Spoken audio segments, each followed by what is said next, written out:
Welcome, everybody, back to ClassHorrorCast. I am one of the hosts of this horrifically strange podcast, and welcome to my nightmare. Aaron is currently being suffocated by a Freddy Krueger mask. I don't know if anybody can hear anything I'm saying, but They can hear you. It's like glued to your face. look at this. You know, like that Goosebumps mask where it's like gets stuck on the chick's face? That's what it looks like. I'm gonna take this off so you can just talk. Yeah, that's fine. We are both dressed up. It's funny. I have two Freddy sweaters. The first one I bought, it was like, oh, I got an extra large. I'm a big boy. I'm thick boned. It's like literally like latex. And then it was like oversized. Like I have to like somehow sell this to a fat guy. I give it to like a homeless guy that kind of looks like Freddy Krueger. And then he can wear the big oversized sweater. But I got a smaller one that actually fit me. But I do like yours. Yours is like the actual kind of burnt, darker look. Mine is like legit just red and green. You can't see it on the camera, but it's like the. I think this yours is more from the original. A Spirit Halloween. That's where I got this shit from. Yeah, I think that's where I like got yours this way last better. year. I don't This know is which. like actually looks burnt. I'm not sure what's on the tag. I think it might be the Weird. original. That's cool. Yeah, this is just some fucking. Yeah, so welcome everybody. This should be pretty exciting. We are getting into our deep dive on Freddy Krueger. It's gonna be a fun time. Can you remember the first time you saw Freddy or came across him? I would say I've told you the story a little bit. I think the first time I ever, as far as my memory goes, because I was fairly young, watched a horror movie was A Nightmare on Elm Street, and it was at my brother's friend's house. This kid named Calvin, and there you go. I have my Freddy mask over there, but it's been like underneath my bed in this like flat container for so long that Oh, no. he looked messed up. So I need to get for the next deep dive when we get into 4, 5, and 6. It's gonna be a lot of fun. I'm gonna get one of the foam heads I have in storage because I used to have stuff, and I'm gonna actually set him up. But it's modeled. I got it during a fan expo, and it's modeled after Robert Englund's head. And boy, does he have a small head! I cannot get the mask on at all. I've cut it a little bit, like on the back, just to see if I could get like a little bit because I didn't want to ruin it. Mhm. See if I can get my head on it. It doesn't work. No, I can't get my fucking. Still Cannot can't. get my head on. No, he's got a tiny head, or I have a big head. Either one, but big head, big brain, right? They say, I think, or Yeah. Neanderthals got tiny little brains in those big heads. Which So one? yeah, I know. My brother had this friend. That's fucking not good. I had my hot coffee by the computer, and it like was steaming up my screen. This kid was not from the greatest environment. Let's just say that. And it was just we sat down. I was like 8 years old, and they were either playing it or watching it, and I just kind of caught glimpses of it. But I feel like I remember watching most of it, and it changed my life forever. You know, I went outside, I poured gasoline on myself, and I touched a child, and then I burned myself alive. I'm fucking kidding, everybody. It's a fucking joke. No, it's not. But hopefully it doesn't fucking. Would you say it changed your life for the better or for the worse? I don't know. I don't think movies. I don't think horror movies influence me in a negative way. I feel like it was my friends that I had. My friends that were from impoverished homes and had not well structured households with their parents being around. That's probably what fucked me up the most. Did you have a frog in your throat? I thought I was about to choke. I took a drink of Heineken and I like kind of partly swallowed it, and then I was like, it's Bill Gates trying to kill you with that Moobs beer. I am still on the moves beer. I still haven't finished that case yet. Did you get like a 2-4? That's what we call it. 2-4, eh? What? 24. Jesus Christ, what's that? It's 24 beer. I always 24 hear beer, you man. saying that, and I'm like, Oh, that's two for $4 is what he's talking about. No, no, it's 24 beers, a 2-4. It's a 2-4, eh? Or like, did you say 26er?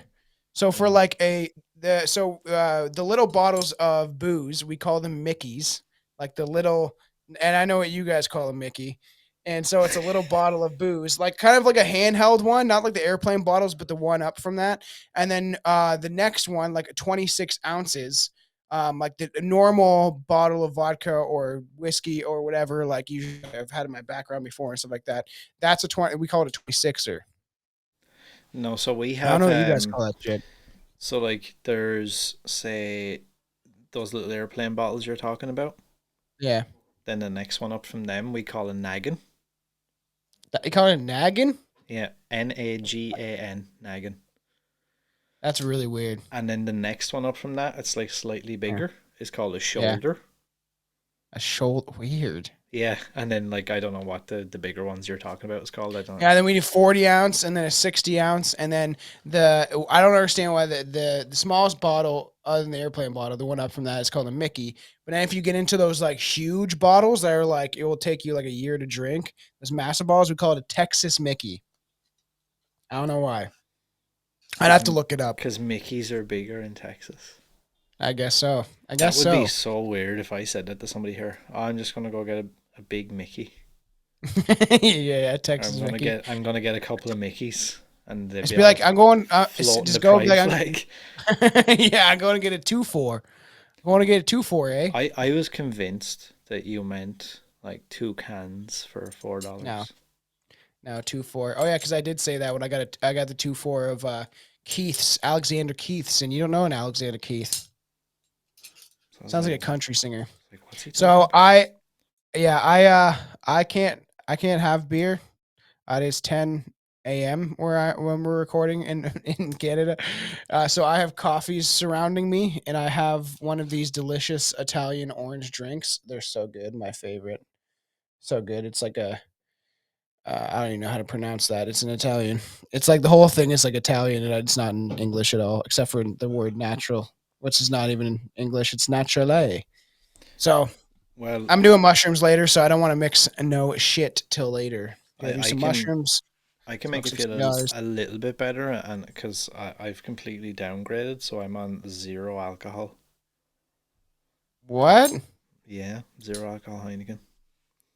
Is that what you were drinking this whole time we've been recording? Like the last couple weeks? No, not every time, but certain times I have. If I need to take the car out later on, then I pretend that I'm you able fake to drink. it. And I just try and That convince sounds like an my mind, alcoholic thing to I'm do. like, yummy, I get to have alcohol even though I don't.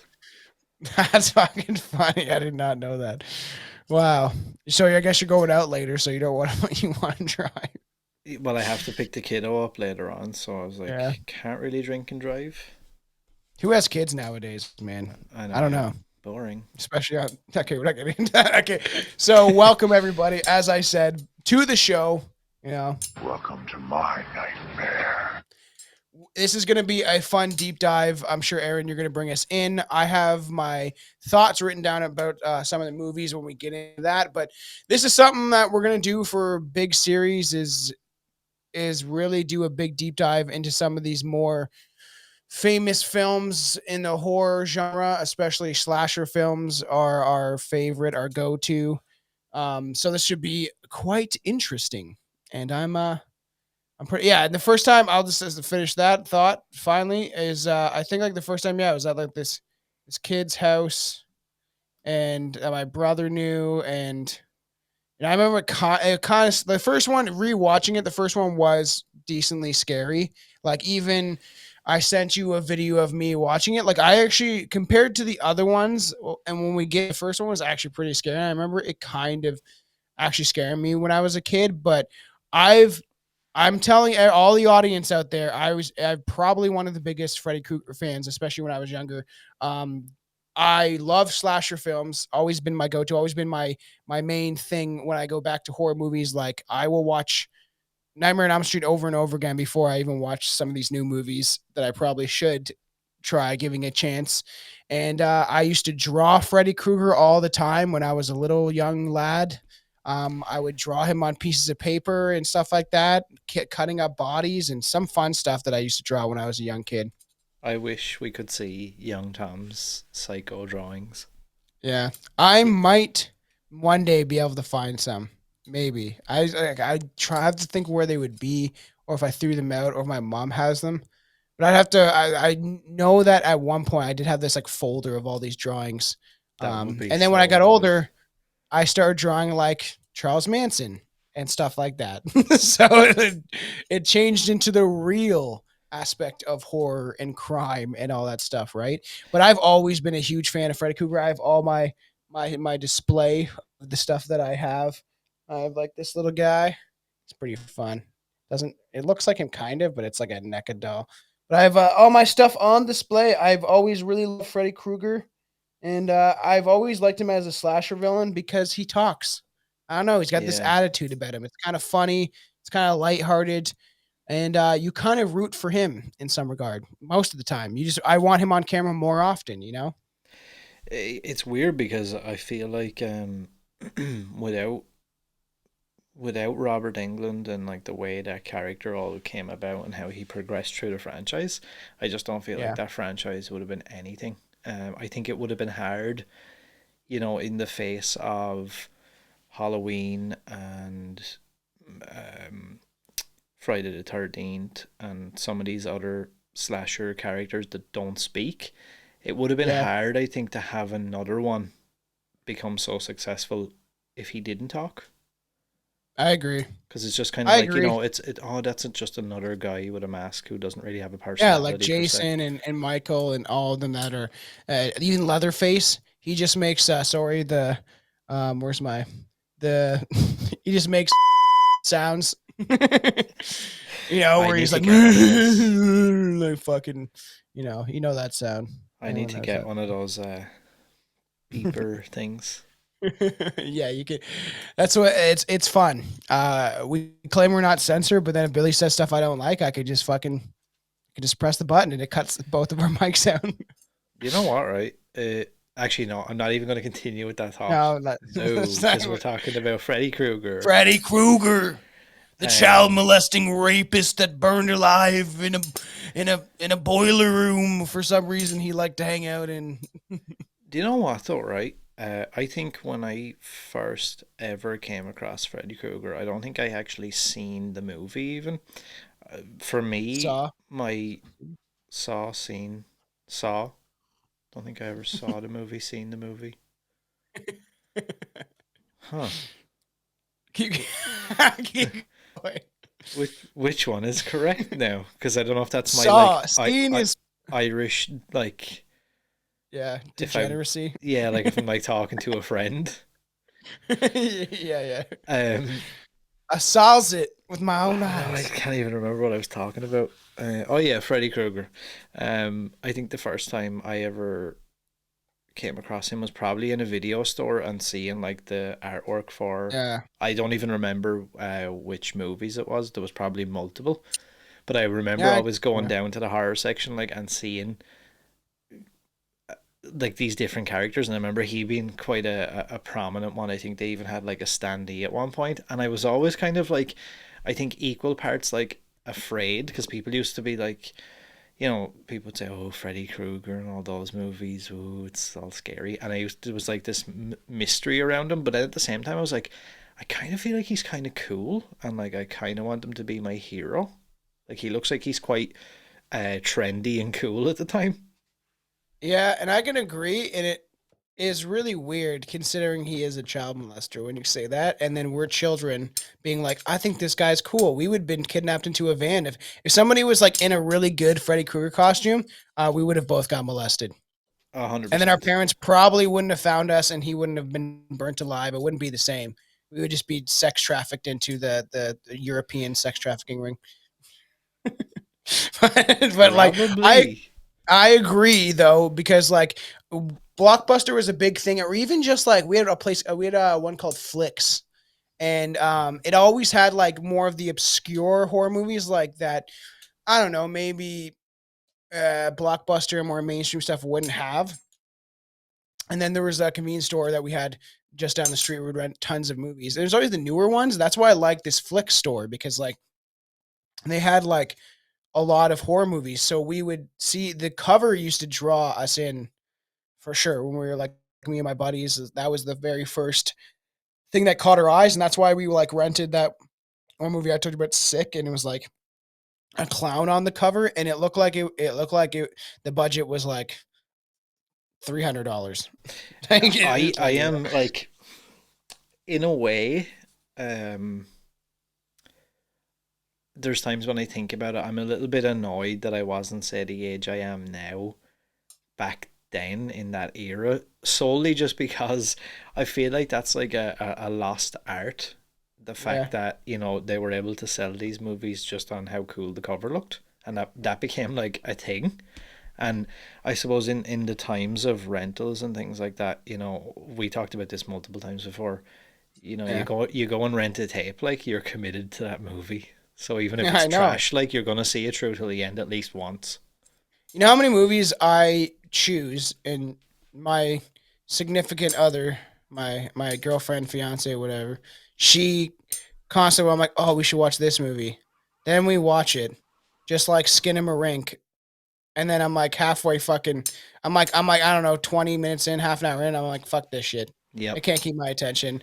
I don't know if I like this. But like any slasher film, I can literally watch. It's my comfort films, which is so strange. Like Nightmare on Elm Street is definitely like a comfort film for me, where I can go back and watch any of them multiple times, still enjoy them. I used to like every time I was kind of drunk, like and just like done drinking and just kind of smoke up a little weed at the end of the night, I would throw on like a Nightmare on Elm Street film or a Friday the 13th film and thoroughly enjoy it and just be like kind of like just buzzed and fucking be like, oh yeah, fucking there's some tits, some Do you, blood.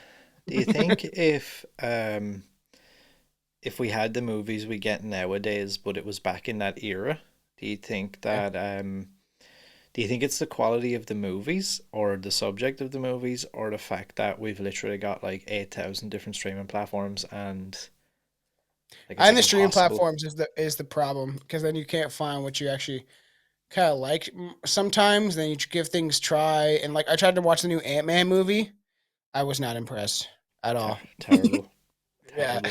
it's like fucking whack. How I don't know. It's like they're destroying cinema, in a lot of ways. And I've always said I wish I could be like, I don't know, 15 in 1985, so I could like hang out with Jeffrey Dahmer. I'm just kidding. So I could like, because hip hop was such a big thing. You had like Tupac and Biggie coming up, and like old school groups. Run DMC was just kind of really starting, and the music scene in the 80s, even with some of the rock and stuff like that, was great. Like it's so much music and freedom, and the government. I sang a song called "What Happened to Canada," and see if I have one of the lines. I'm writing one out that a lot of people are not gonna like at all. I remember Oh, growing up in the 90s before sexuality defined me, when we had privacy, the government was corrupt but did crime quietly. Now they let sick-minded tyrants free. So like I was writing about like how when we were younger, it's like, yeah, the government was an issue, but most people didn't notice it. Everyone lived pretty well. You could most times live off of one income. You know what I mean? And you could there's more freedom and just joy. And you watch these 80s movies, bro, and it looks like, what a time, man. Just like the fun outfits, and everyone's careless and just living their lives. They're not consumed by the internet. And obviously then in the 80s there's like the horror movies. Just like there's so many good slasher films and horror movies in general that were being created in the 80s and 90s. And I just wish I was like a teenager at that time. I think it would have been great. yeah. It's weird because obviously we're on the internet right now. Like if anybody's Yeah. listening to this or watching this, Yeah. obviously we're doing it through the internet. So like without that, we wouldn't be able to do this. But I do definitely agree that I don't know. I feel like the invention of stuff like that has taken some of the magic out of even something as simple as movies. It's just not. Yeah. I don't know. I remember even being like, you know, when we would have been younger and you're going to the video store, it was like this event kind of Kids will something. never understand. like Yeah. something you look forward to, and it was just like you know, you may spend like maybe an hour walking around because you need to be somewhat sure of what you're going to rent, because you can't Yes. just like watch 5 minutes and say, oh, I don't like that, I'm gonna go back. You have to finish it. And if for some reason a new film came out and you're super excited about it and it didn't have what I had, it was like the little sticky tag and the convenience stores, where it's like if the tag was gone, all like tags were gone, you'd have to wait Yep. until somebody brought the movie back. So you have to wait till the next week to see if you get it going early enough, especially when they had new releases out. What a time. I kind of miss that time where like you like come in and you're like maybe going to rent a movie at like 7 o'clock and all the good movies were rented. So you'd have to like go back into like find some like shitty 80s or 90s movie that like you thought might be okay. And it was just a different time. And nowadays, What's with kids today, huh? No respect. very true. It's somewhat true. Like, I mean, I have a nearly 9-year-old boy, and I was trying to explain that concept to him, that Yeah. like before, you know, we couldn't just go like, oh, I want to put on whatever Malcolm in the Middle. Yeah. Like he's Yeah. enjoying that at the minute, and I'm like, Oh, yeah, that's fun. I love that show. yeah. Now I will say we've watched the entire series, I think twice at this point. That's funny.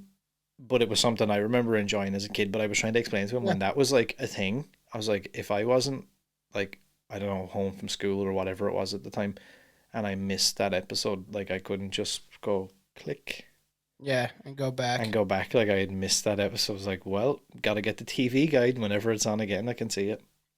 Now everyone just wants to be coddled in their safe spaces. Like, I gotta feel safe in my space. It's like, man, I grew up rougher than any generations growing up now, unless you were living in an impoverished place, which I know that there's tons of that now since nobody can afford anything. But like, we grew up just running around the streets, breaking into factories that were abandoned, and tons of stuff. We broke into a ball bearing factory, and this is that time, and we're like, it was like 12, spraying. We sprayed very shitty graffiti of like Sex Pistols and the anarchy symbol, and then we found a we found a fire extinguisher the first day we broke in this factory. This big ass fire extinguisher, and then we let it off. Didn't know what was going to happen, and it covered the entire property and started going into other people's, like into the neighborhood. This huge cloud of white smoke, and all I hear is what the fuck, and like so we started running, and I was wearing big baggy pants because I was a fucking loser, looking like some kid that listened to fucking Corn and Limp Bizkit, and my pant got stuck on the fence, and I was hanging upside down, and only one of my friends came back and got me, or I would have been fucked. That's What a time. real friend. Yeah, I know. What a time. And this is what this stuff reminds me of, right? Like, I really enjoy doing the commentaries, which you guys will have probably heard commentary on Nightmare on Elm Street 4, and we've recorded 5. All we have is 6 to go. But there'll be, if you guys really do enjoy them, we will do all of them. Like, we can always go back and later on in the show and cover even number 2, the gayest one of all time. So, do we want to start getting into it a little bit? I was excited for Scream. I feel like I'm more excited for this.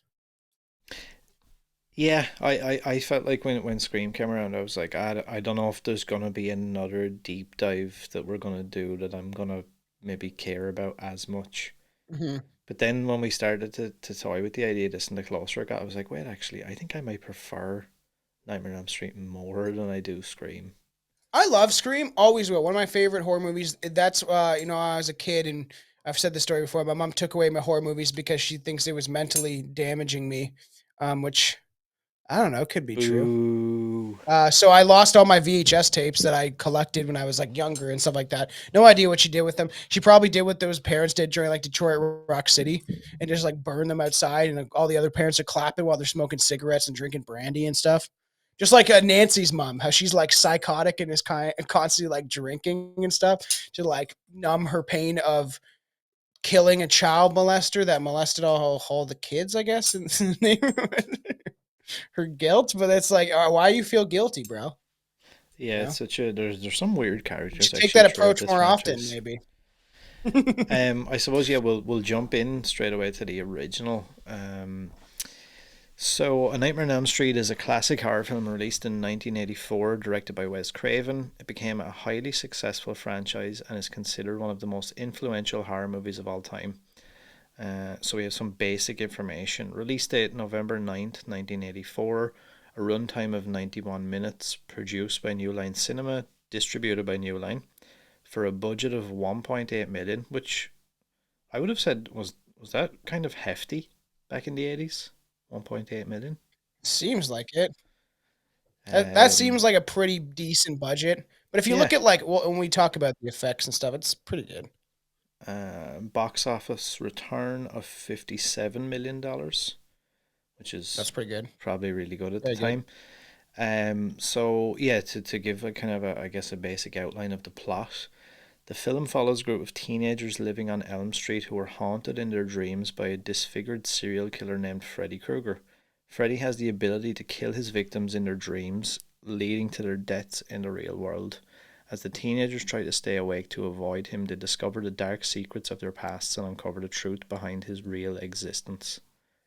Which It's is, so funny because like when I was a kid and I was like watching these movies and obsessed with Freddy Krueger and Friday the 13th, which will definitely be coming as a deep dive because I need to bring back your love of those movies because I love Friday the 13th. It's ridiculously good, all of them in my opinion. And I feel like we'll have to do definitely some commentaries together oh yeah, just for the sure fun of it, the pure fun of it. But like I remember, like I could convince Freddie that I'm his friend, and I was like, in my head, I'm like, what was I thinking as a kid? Where I'm like, if he tried to actually attack me, I would just like convince him that I'm like cool like he is. And then it's meanwhile he's like, oh yeah, come be my partner, killing all these kids. And then you think he's really gonna care at the end? He's gonna be throwing me on his burnt ass bed and being like, bend over, little boy, like Michael Jackson, be like, let me stare at your asshole. Sorry, everybody. but it's kind of funny to hear you say that. But I actually probably had similar thoughts in the sense of I was like, oh yeah, but he'll know that I think he's really cool and I think he's the hero.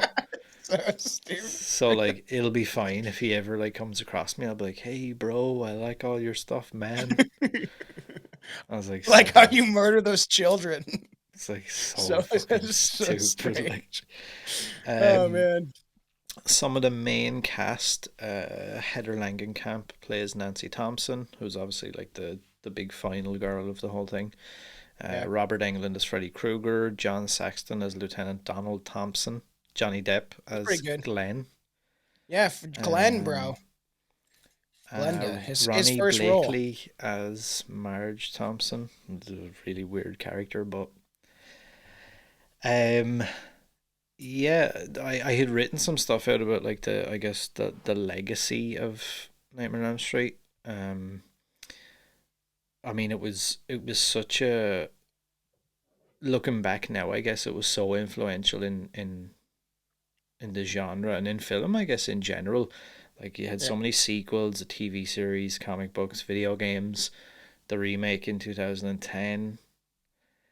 Which we'll be Um, getting into all that eventually. I remember just slightly seeing the TV series when I was younger. I'm gonna see if I can find it somewhere online and watch it for the next deep dive because we can kind of end it on that after like the sixth movie. Because I have the whole DVD set and I was looking at the special features and it said like the Nightmare series or whatever, and it's nothing to do with that. It's like just like you have to go through these. It's kind of cool, but you have to like go through these rooms to find out through the labyrinth or whatever, and you get like special interviews. And I just went to the index and then started watching stuff instead of like going through this whole puzzle, like trying to find the lock to the door. I don't even know how that goes, and it seems confusing for a DVD. it's And it cool didn't that have the they even made series the effort show. to do that. I Yeah, it's actually think cool. I might have the series on DVD, you know. I think I I actually have it on Blu-ray too. I just can't find the Blu-ray because I feel like that the Blu-ray may have the TV series. I Uh, feel like maybe I'm wrong, but I feel like that a lot of those episodes are now on YouTube. oh yeah, I'm gonna check it out just for shits and giggles, you know. Hee hee tee hee. Um, I think that the character of Freddy Krueger is probably even bigger than the franchise itself. I mean, he's become, for me anyway, he's become like a Chucky. There's a couple of those. I think the characters that talk, especially. seemed to kind of nearly transcend, because like these motherfuckers were showing up on like TV shows, and they were on talk shows and different shit like that. I mean, Chucky done a WCW like promo Oh thing yeah. and whatever. Like it was just We're getting to wild. Freddy versus Jason, where they had them like it's a boxing match. Yeah, like it was Which just that's gonna be its own thing. there was so many cool things like that, and he became so iconic. Like the burned face, obviously the striped sweaters, the fedora, the glove, especially. And then it basically saved New Line Cinema, and that it became, I suppose, within like internally, it was known as the house that Freddy built. Yeah. It basically gave them their entire existence, and for me anyway, it's one of those landmark horror films that's like, I don't know if it's just left an impact on horror, but like on film as a whole, and especially in that era, to be able to pull off some of the stuff like you have like supernatural, you have psychological kind of suspense, you have some like underlying creepy tones. They've done a lot of things there that I think that at the time period they were in was probably a little bit sketchy. Yeah, and probably pushing stuff, considering they're supposed to be like young teens, because they're supposed to be like, how old's Nancy? They're supposed to be like in high school, but maybe like 15 or something like that, I would assume.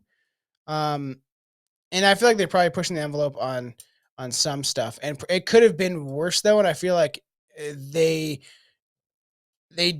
probably, I don't know, from what I hear from Wes Craven, they were gonna add more of like the element of him being a fucking pedophile, and then they just took it out because it was kind of too much. But even them doing it on Elm Street is like pure Americana, just every town has an Elm Street.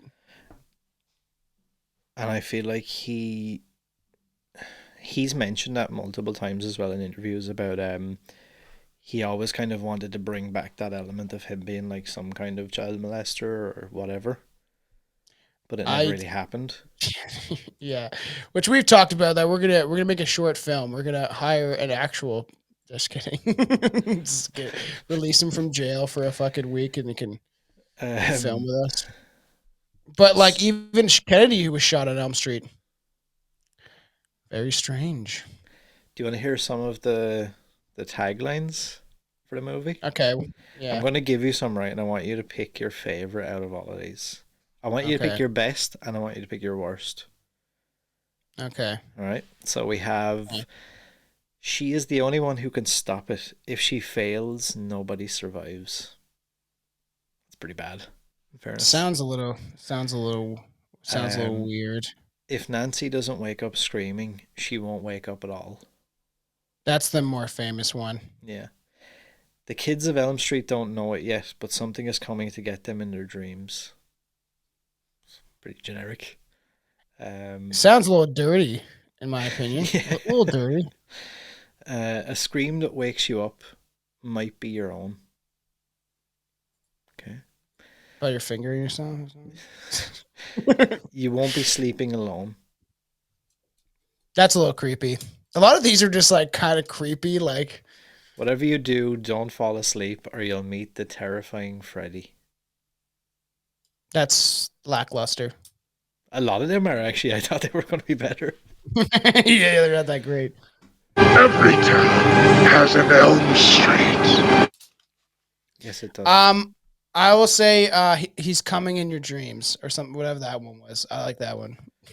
So is that the kids of Elm Street don't know it yet, but something is coming to get them into their dreams. Yeah.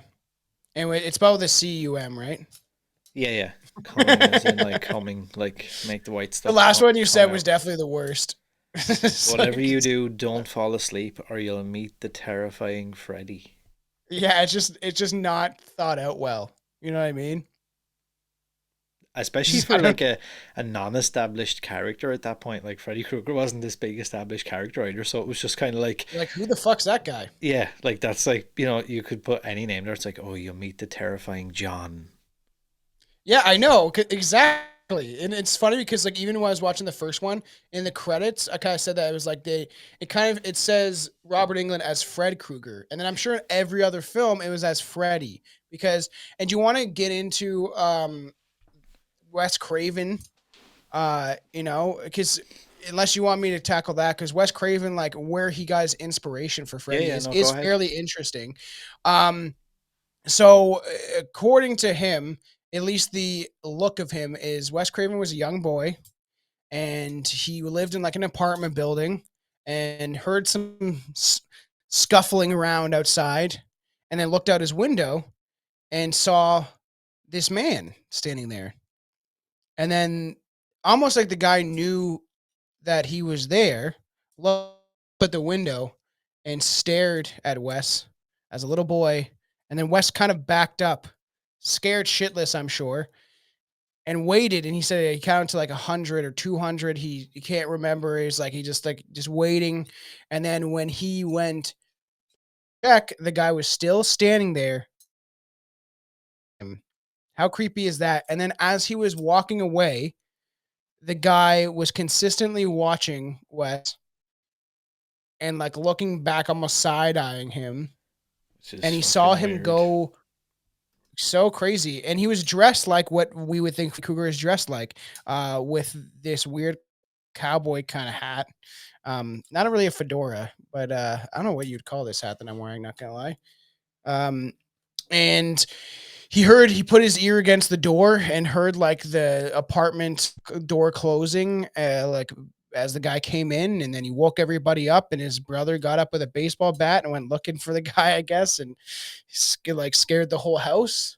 And then there's other stories of like where he got the total inspiration for the idea of of Freddy Krueger, because that is just one element of it. Because he also like took the stories of like the dream, from he was seeing little clips of people dying in their dreams, and he saved them, he said, like news articles, and that was interesting and not enough to have a story on. But then he found one about like this family, if you want to bring it up, I can't remember, because it's a family of like Puerto Rican or there's some ethnicity, and they were or Colombian and from like a war torn country or something like that, and they came over and lived in California.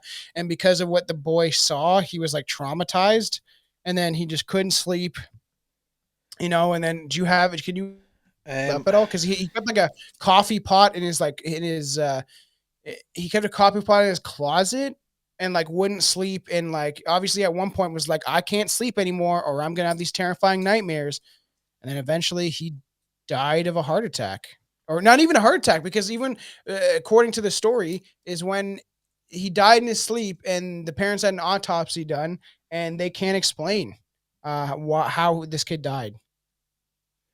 and there's a lot of different like, and they all kind of center, I guess, around the same uh kind of story, like, but there's a lot of different things cited as like the reason. We should Um, do an episode on that for your show, yeah. of like just a small little, and if the fans want that, that'd be pretty exciting. I would be down for that. Is to bring up different articles of people that have maybe died in their sleep, or like So, died from a nightmare. um, Craven said that he was struck for inspiration for the Dream Killer when he found an article in the LA Times. The article was about a Cambodian family coming to America to escape Yeah. mass genocide in the killing fields. They made it to the US and all was fine until the young boy in the family was terrified to sleep because he felt that if he slept he would be killed by something chasing him. He forced himself to stay awake for days at a time and eventually died in the middle of a nightmare.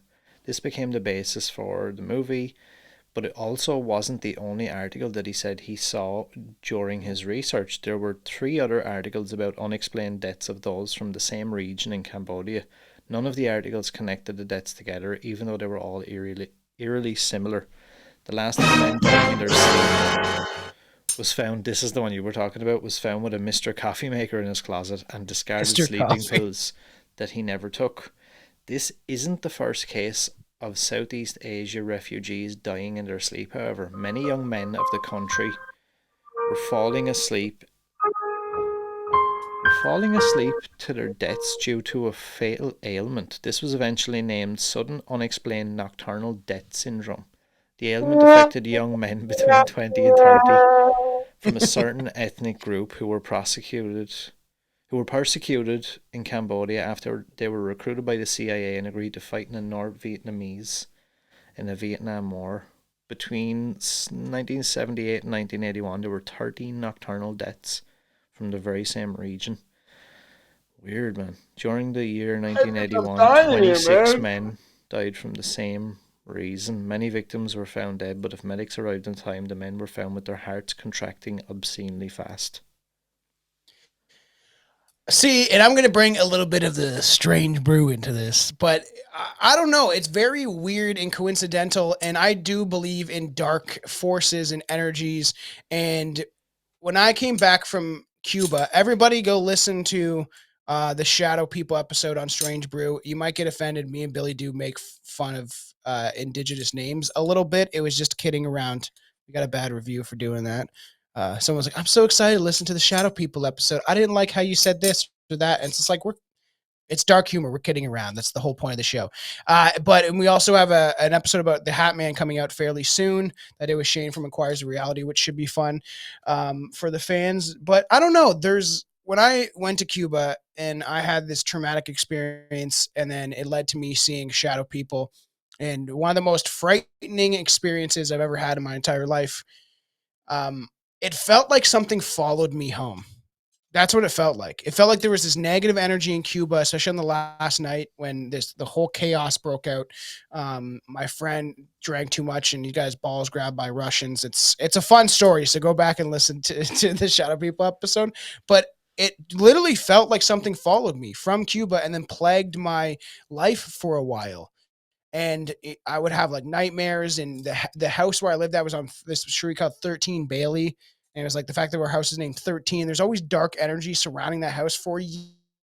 Felt like I was cursed. So imagine if you have this imprint in time of like these traumatic events during a war or a genocide, and they're killing people. And I don't know the full story of the Cambodian genocide. I would actually be curious to learn about it because there's certain times in history where there's been these killing fields, but you have this traumatic event. And if you think that these dark energies or resonancies exist, then they would kind of capture people, and especially younger people. And if there is these dark demons, reptilians, whatever you want to call them, that do exist outside of our eyesight, that exhume our energy, I imagine something so traumatic that it traumatizes tons of kids and adults and all this stuff. And this thing feeds off of young, vibrant energy, as David Icke says, and all these other people.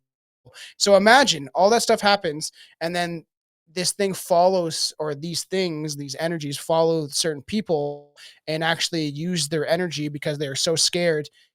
And then, eventually they kill them and drag them into the afterlife or into the underworld or whatever you want to call it. What do you think?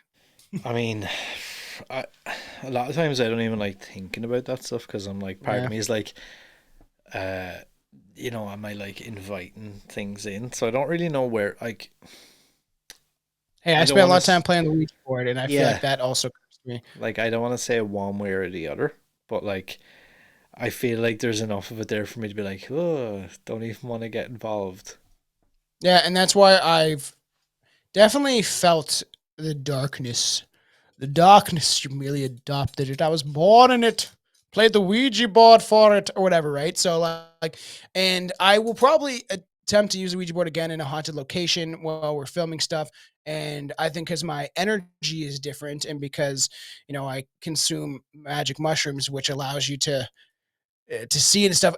Interesting story, just offshoot just a little bit. I was listening to Bobby Lee and Andrew Santino talking about when Andrew did mushrooms and they went to a haunted house, not a real one, which I think would be interesting. I've always thought, like, imagine going to a haunted location.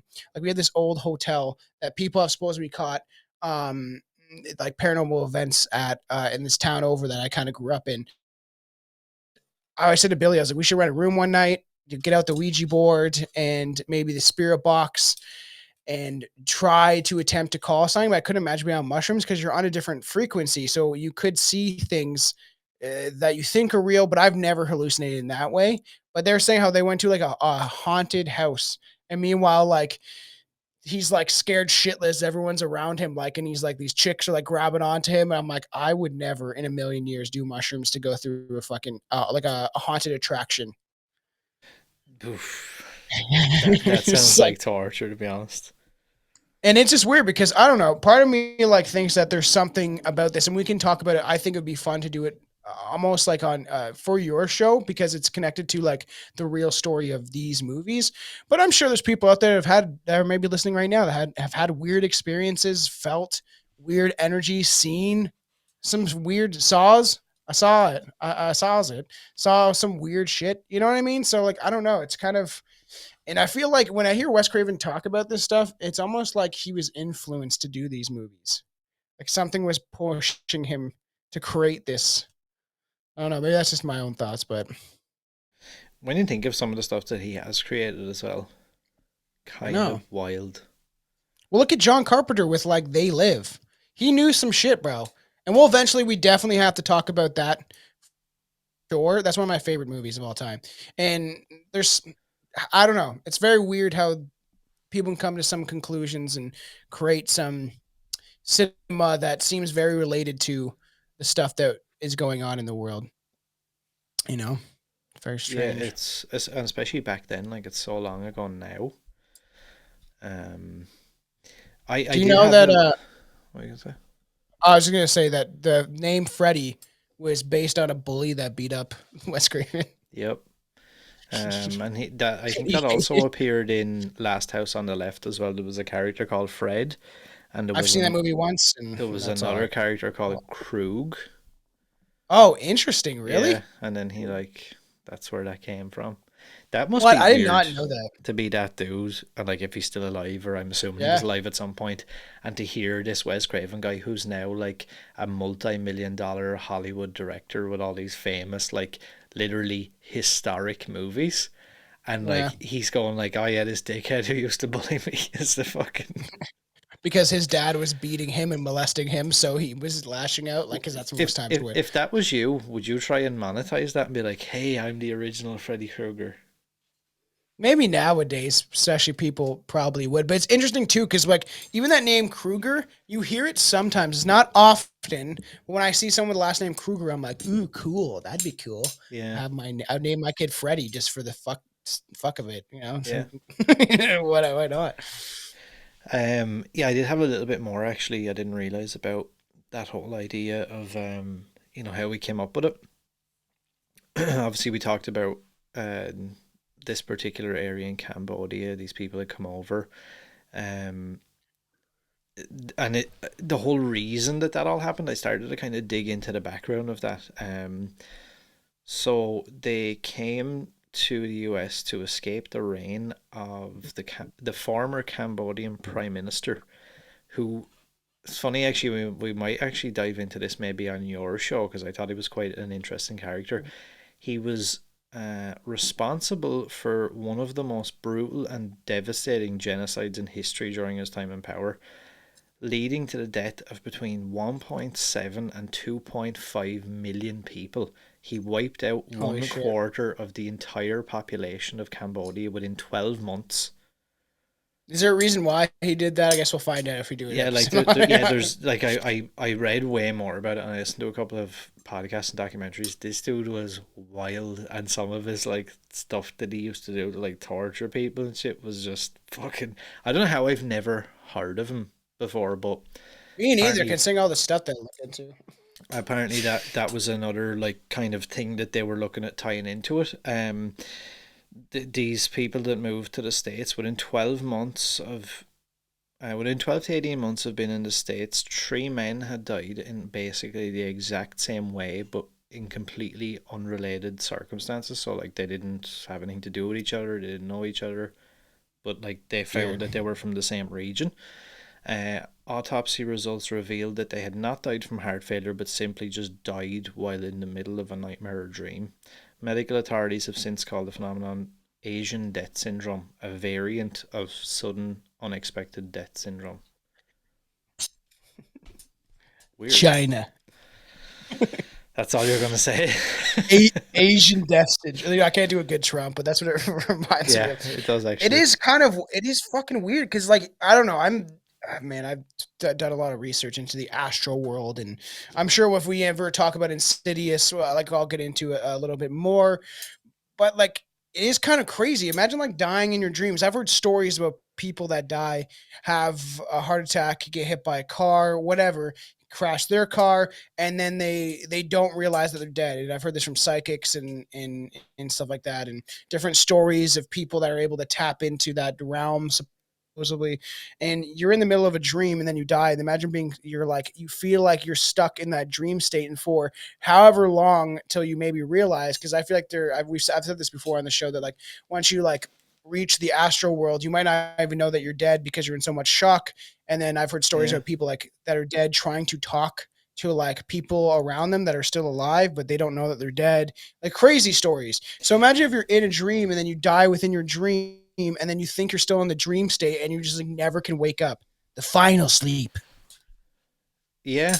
It's Weird thought, eh? and it's kind of when you think about it more and more, like our next door neighbor, she's had cancer for quite a while now. She hasn't been well, but she died 2 days ago. And I was talking to one of her daughters, and she said, I was like, was she like, was she conscious? Was she talking or like what? And she was like, yeah, she was like sitting up in the bed, and they asked her, they were like, oh, do you want a drink or anything like that? You want something to eat? She was like, no, I'm good. I'm just very tired. They were like, all right, okay. And then they said like she had this like just like stare. She's just like staring at the end of the bed. And then she goes, oh, here he is now coming to get me. And then and then she just went like this. And wow, that's just like scary. it wasn't in any pain, wasn't in anything. And like they're convinced because apparently like a couple of times recently she's talked like her husband died probably 15, 16 years ago. And there's a couple of times she's been like, oh, here's Danny now, or I can hear I was talking to Danny and stuff like that. And now some people could put it down to look, she was on morphine, she was in a lot of pain, she's probably just like hallucinating and talking shit. But then the other side of me is like, is there something there though? Like she's literally right before she died, she says, oh, here he is now coming to get me anyway. In like not in like a scary like, oh, here he's gonna. It was more like he's here to collect me kind of, or as if like she was talking about somebody she knew. Yeah, so I've heard this many times, and like even Chelsea's, I think grandfather had the same experience where they were seeing family members that have passed on, and like people can claim it's from the bucket DMT in your brain, but I don't believe that shit. I think that there is some connection to the other side, like even Kevin Smith, the famous director that some people like and some people hate, that made Jay and Silent Bob and Clerks. He talks about his mother had a heart attack. And she was like, there's no pain, Tiger. She saw her like float above her body and stuff. So there's this idea to get back into my favorite, for people that can see the background of the Strange Brew logo, my favorite creatures, the reptilians. Supposedly, if you see a family member coming to get you, that's good. That if you see someone that has passed on, they're bringing you to the other side, that's probably a good sign. But if you see some sort of religious deity, Jesus or Muhammad or whoever, that is supposed to be, or some angel, it is the reptilians using that as a disguise to bring you into their world, to take your soul in some sort of way, to be used upon, fed upon, or just to maybe take you back into the endless cycle of reincarnation on this planet, because we are a slave race of human beings. Just a little, but like that's one of the theories. Just in case is you that didn't know. it would be if someone thinks they see Jesus when they're dying, you better tell them that that's not Jesus. It's not Jesus coming to get you. Okay, probably a lizard person. Fun stuff. Right after they take it, just rip their head off, and it's just a big giant like it looks like fucking Doc Connors from fucking Spider-Man. Yeah. You fucking crazy, man. You sound insane. Do you realize that? Yes, I know. Original concepts actually for Freddy were supposed to be way more gruesome. They had there was some sketches and different things made out where they had like I guess similar to if you remember like the Mummy, the 99 Mummy film, and when he's like regenerating and you can see like his teeth like through his cheek. They wanted to have that. That'd be kind of cool. Yeah, they wanted to have that like a thing, and like the flesh was going to be like all dangling and hanging off and like gooey, and They wanted like pus coming They didn't from have enough his money for it. yeah, from his burns and shit. They Yeah. wanted like pus seeping out of him, and they wanted to have like obviously it happens. I think in number two, he rips his fucking scalp off, but they wanted him to have Yeah. like an exposed skull brain thing. But I don't know. Like I listened to a couple of different people talk, and they were like, obviously number one was money, and then it was just like I guess logistically, like, does this make sense to try and do this every day? Is this going to work? And I think it just ended up, they just kind of scrapped the whole thing. Yeah, and it would have been kind of cool. I did say to you that I think the makeup in the first one is actually creepy and does look well done compared to some of the other ones. But even just to quickly get into like the sweater, because as we're gonna bring it into the first movie, like when they designed the sweater, the red green was an optical effect, and like it actually messed with the camera, and for some reason Wes Craven liked that, which I think is kind of Yeah, because I think, and that was something that was then looked up, and they realized that the contrast between red and green or something like that, or whatever it was like they were like the two worst. So they colors purposely to done, see yeah, on camera. yeah. Yeah. So they purposely done that then, which is kind of cool, I guess, in a way. It's like, how Yeah. can we make this as like horrible and revolting to look at as possible without even realizing? Well, even the glove too is supposed to be based on like animals. Like I don't know if you have anything on it, but according, it's something to do with like the glove coming from an animal, and the idea of like claws, and then they like want to kind of do it as something a little more realistic that he was able to create on his own in his like basement or the boiler room, and they even talk about like serial killers and werewolves and stuff like that in certain interviews for inspiration, because eventually we will maybe get to it. We mentioned it once on our werewolf episode that me and Billy did, but there was a serial killer that like used like metal claws way back in the day. I think in like the late 1800s, something like that. And he made a claw or made jaws that were like an animal, and people thought it was a wolf killing people, but it was this psychopath. It's kind of freaky, to be honest, that you would I even know. think to do that. I got an episode about Irish werewolves, so that would be fun one day. We They're have all werewolves wasted here. on fucking whiskey, beating up each other. They all seen things that they should have saw. Yeah. And even this poster, for the next deep dive, I'm gonna switch up the studio, take down my mushroom, big tarp, and then have the expose my poster of A Nightmare on Elm Street, which I've said numerous times. Like the poster, I don't know if you have it, one with like it doesn't even look like Nancy. The original poster where the claws over top of her, and Freddy's got like Yeah. the kind of, he looks almost like a robot, kind of like animatronic a little bit. This one, the poster that we're showing for all the audio listeners, is like the blue one, one of the main posters when it first came out, and actually looks like Nancy. But the other poster does not. It just looks like a scared uh, chick. Yeah, that one. And he looks, yeah, you know what I mean? He looks kind of like a robot kind of thing.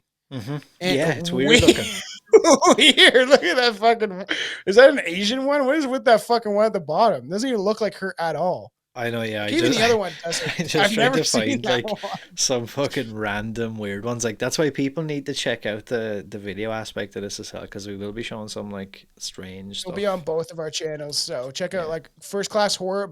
And when you look it up on YouTube, look it up all in one word: First Class Horror. It's very easy to find if you do that, or Strange Brew Podcast, because I'll release this stuff too, and because our deep dives on Scream did get a good amount of views between our two channels. But like that one is kind of fucking weird. But like that poster, I'm telling you, that face, that look on her face when and this happened, told you, it happened numerous times where I've been on mushrooms, and just to see what things look like. I'll go into my podcast studio because I have like posters on the wall, and Chucky always kind of freaks me out because he's usually sitting in the corner. It looks like there's times I've been on mushrooms and it almost looks like he's like moving his eyes. It's just so slight that it's fucking scary. But that poster, her staring, looks like she's staring into my soul, because it like almost like looks like it's vibrating a bit, and almost like 3D. Mushrooms are an interesting thing because you don't actually see what people think you see. You don't see like people like, you don't see like, I don't know, you don't see things like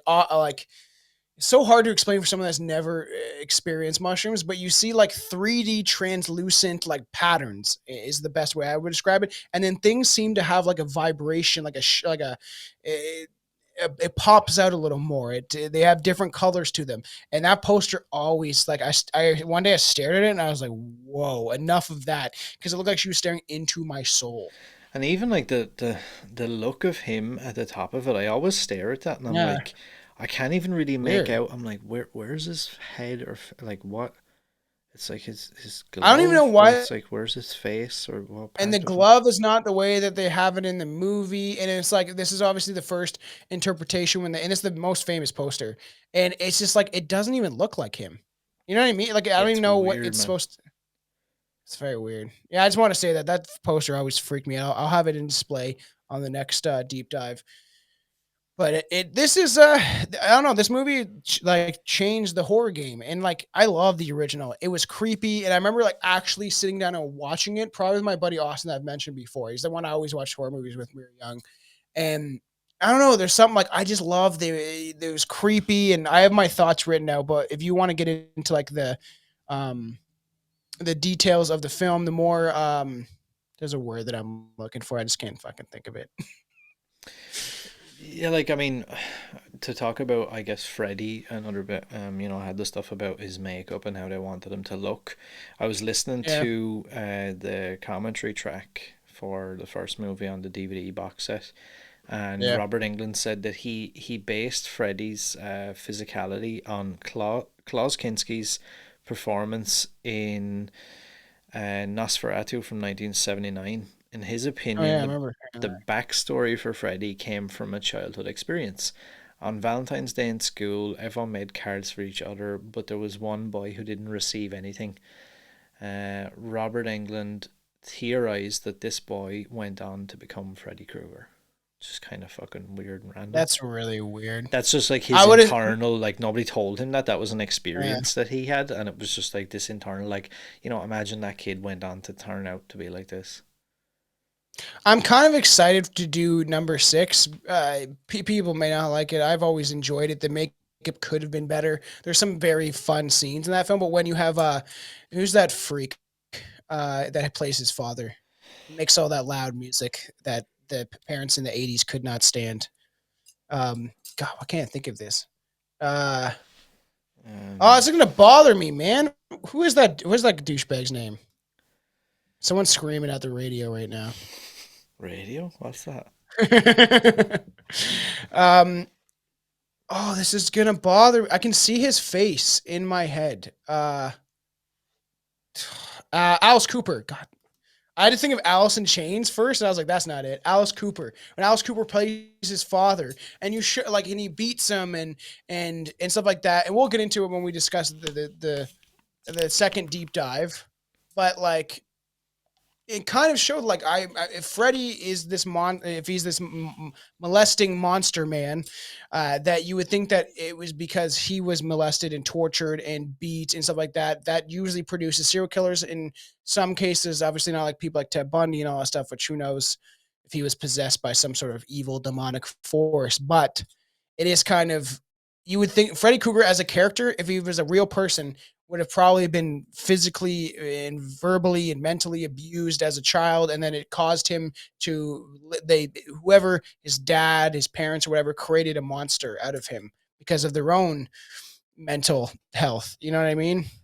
It's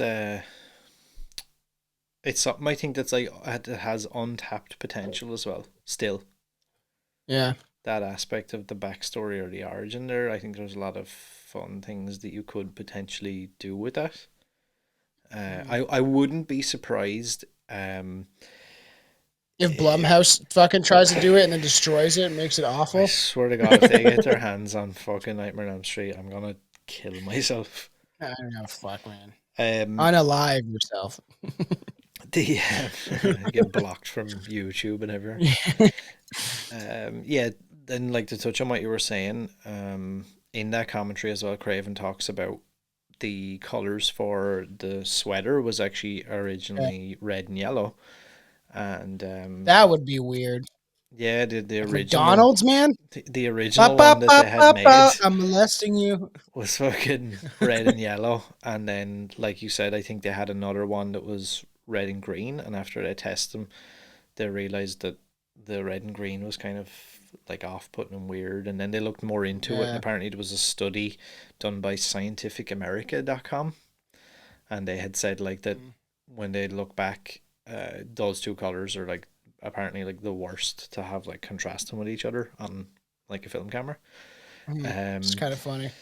the idea for the glove, they wanted to make something cheap and easy to transport, and they mixed this in with the research into primal fears embedded in the subconscious, and that attacks by Yeah. animal claws was at the top of the list for the public. Yeah, which is kind of interesting. And you think uh we supposedly the fears of your ancestors get embedded into your like literal DNA, and there's also the thought if you're afraid of snakes in this life, it's probably because in a past life you were attacked by one. There's theories like that too, and the idea that our one primal instinct when we were in a you know back in the day, what our ancestors were having to face, um you know what I mean, was to you would have to worry about animal attacks. You'd have someone stay up all night, like one of the men, to protect the women and children, and you would the fear of a tiger or some sort of predatory animal coming into your camp, or your I don't know what you I'm trying to think, your tribe, your like it's all that, yeah, that's what you would the biggest fear would be. You know what I mean? You probably have some monkeys trying to steal your food, some fun shit like that. But like your biggest fear would be some sort of predatory animal that needs to survive and needs to eat. So he comes and attacks, easy prey, women and children. I'm sure that many times children were being dragged into the forest by a panther or something like that. And then that fear gets embedded into the human subconscious for like ever. Yeah, and it's strange because when I read that and I heard them saying that in the commentary, I was like, I'm not saying that something like that doesn't scare me, but I was kind of going, huh, I never really thought of it, to be honest. Like, I never No. thought that I had a fear of something like that. But then I was like, yeah, maybe I do. Like, I've always had this fear of being stabbed. This sounds really weird. I think we've said this Yeah, yeah. before. We talked about something like Definitely. this. I'd scream. And, like, the idea to me, not that I want either of them to happen to me, but I always had this thing where I was like, oh, I'd much rather be shot than I would stabbed. Yeah. Yeah, And me that too. idea of being like stabbed and like having your skin sliced open and being able to like Yeah. look down and see it. Yeah. And obviously we've seen horrific acts.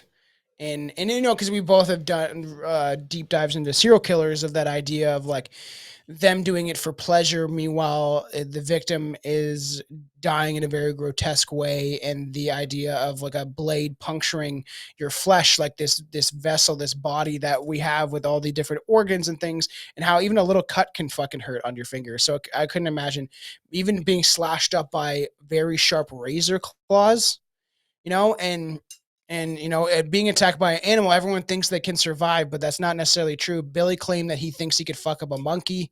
First, he said he could probably I don't defend think himself so. against a bear, and I was like, "You could not win against a bear." Okay, that was on the haunted animals episode, the ghostly encounters of animals or whatever. And he's like, "Yeah," and I was like, "No, this thing would just maul you to death." And he's like, "I could take on a monkey."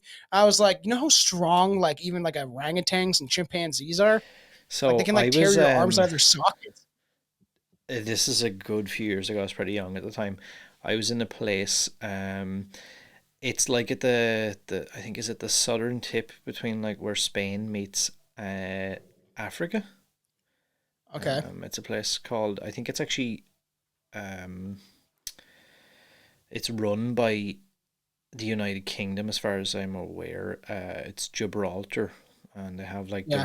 the Rock of Gibraltar or whatever, Yeah, and yeah. it's like this That kind of sounds weird mountain, familiar. and like all these fucking monkeys basically live wildly on it. Oh, I know what you're talking about. Yeah, yeah. And like you can take these bus tours, they bring you way up, and it's like a I guess the road that goes up this kind of mountain thing.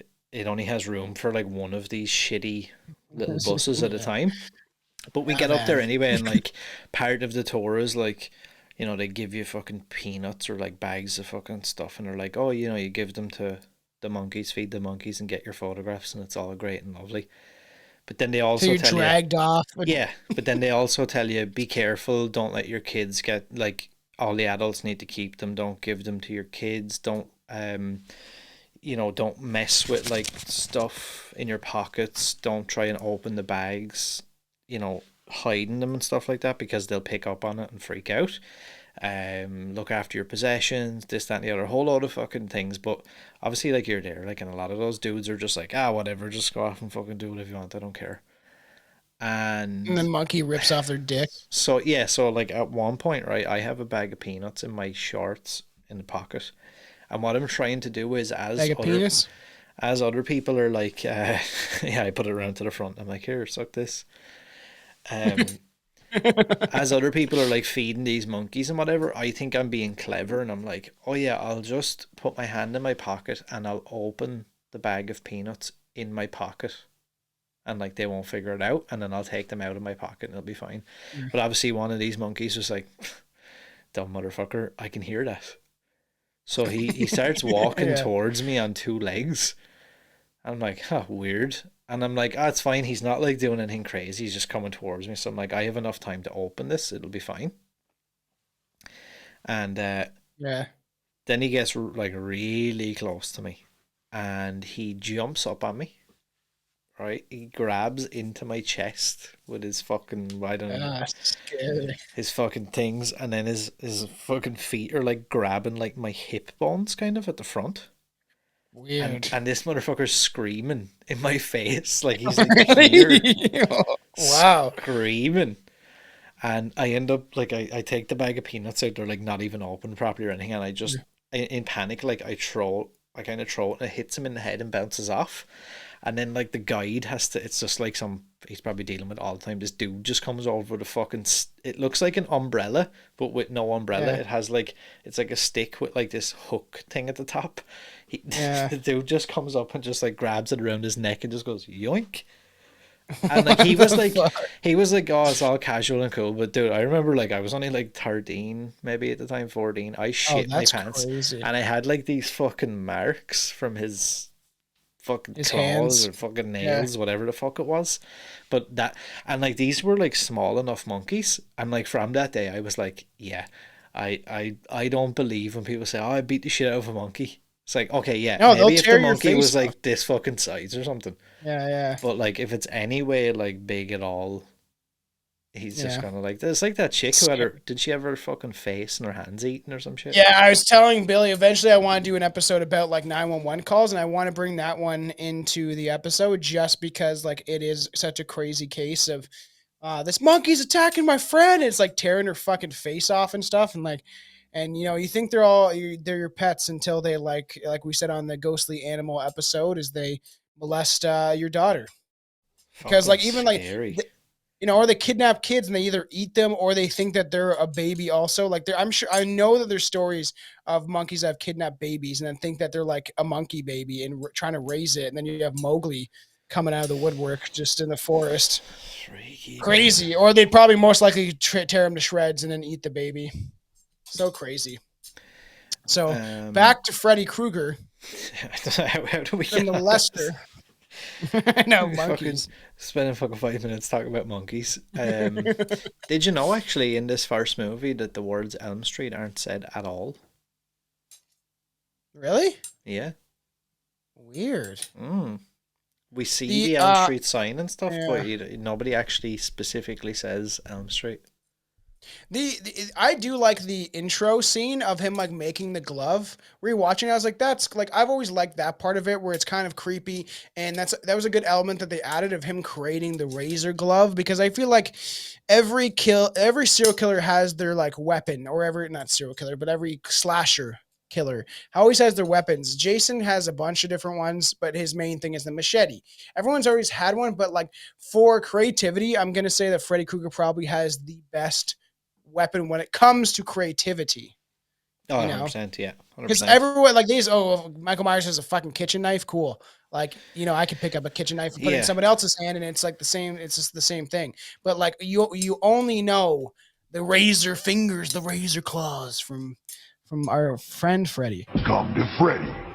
Like where else? Like it's like you said, like even a machete, like anybody could go to a store and buy a machete or buy a kitchen knife Yeah. or whatever. Like, Go across whereas, the border to Mexico, and then everyone's got a machete down there.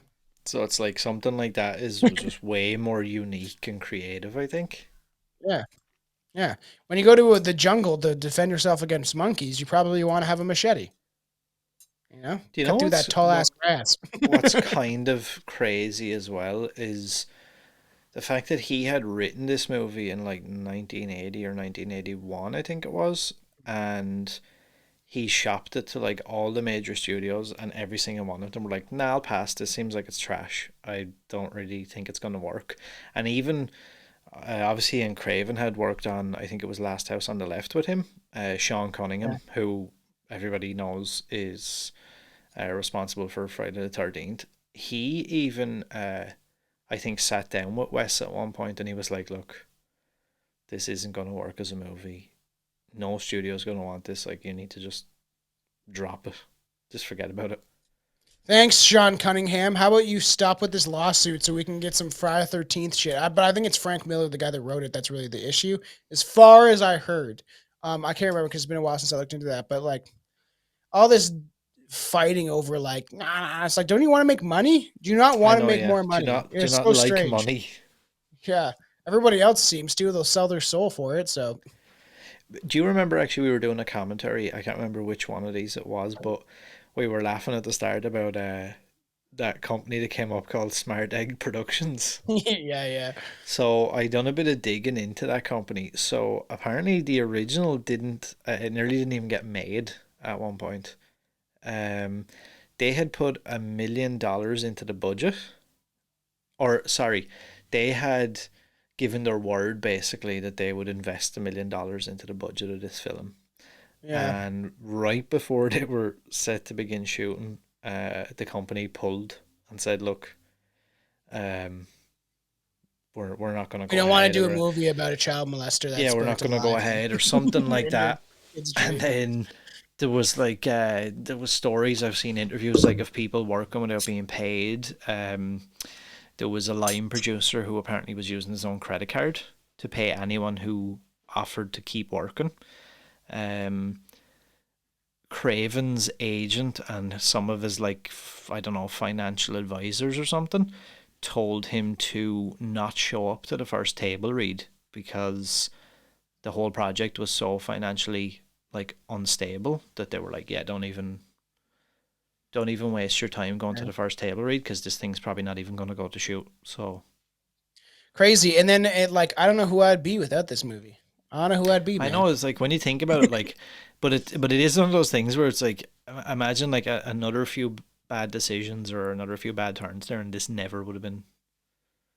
This is one of my favorite slasher films of all time. Probably one of my favorite horror movies. Probably one of my favorite movies. Yeah, same. I will say that with a bold face because Same as me. I love this movie, man. In 2021, actually, I just wanted to say this, and I thought this was kind of cool.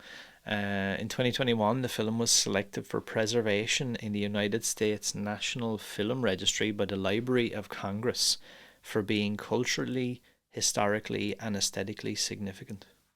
Wow, that's pretty cool. Yeah. That's kind of cool. Like I feel like it deserves it. He's a pop culture icon.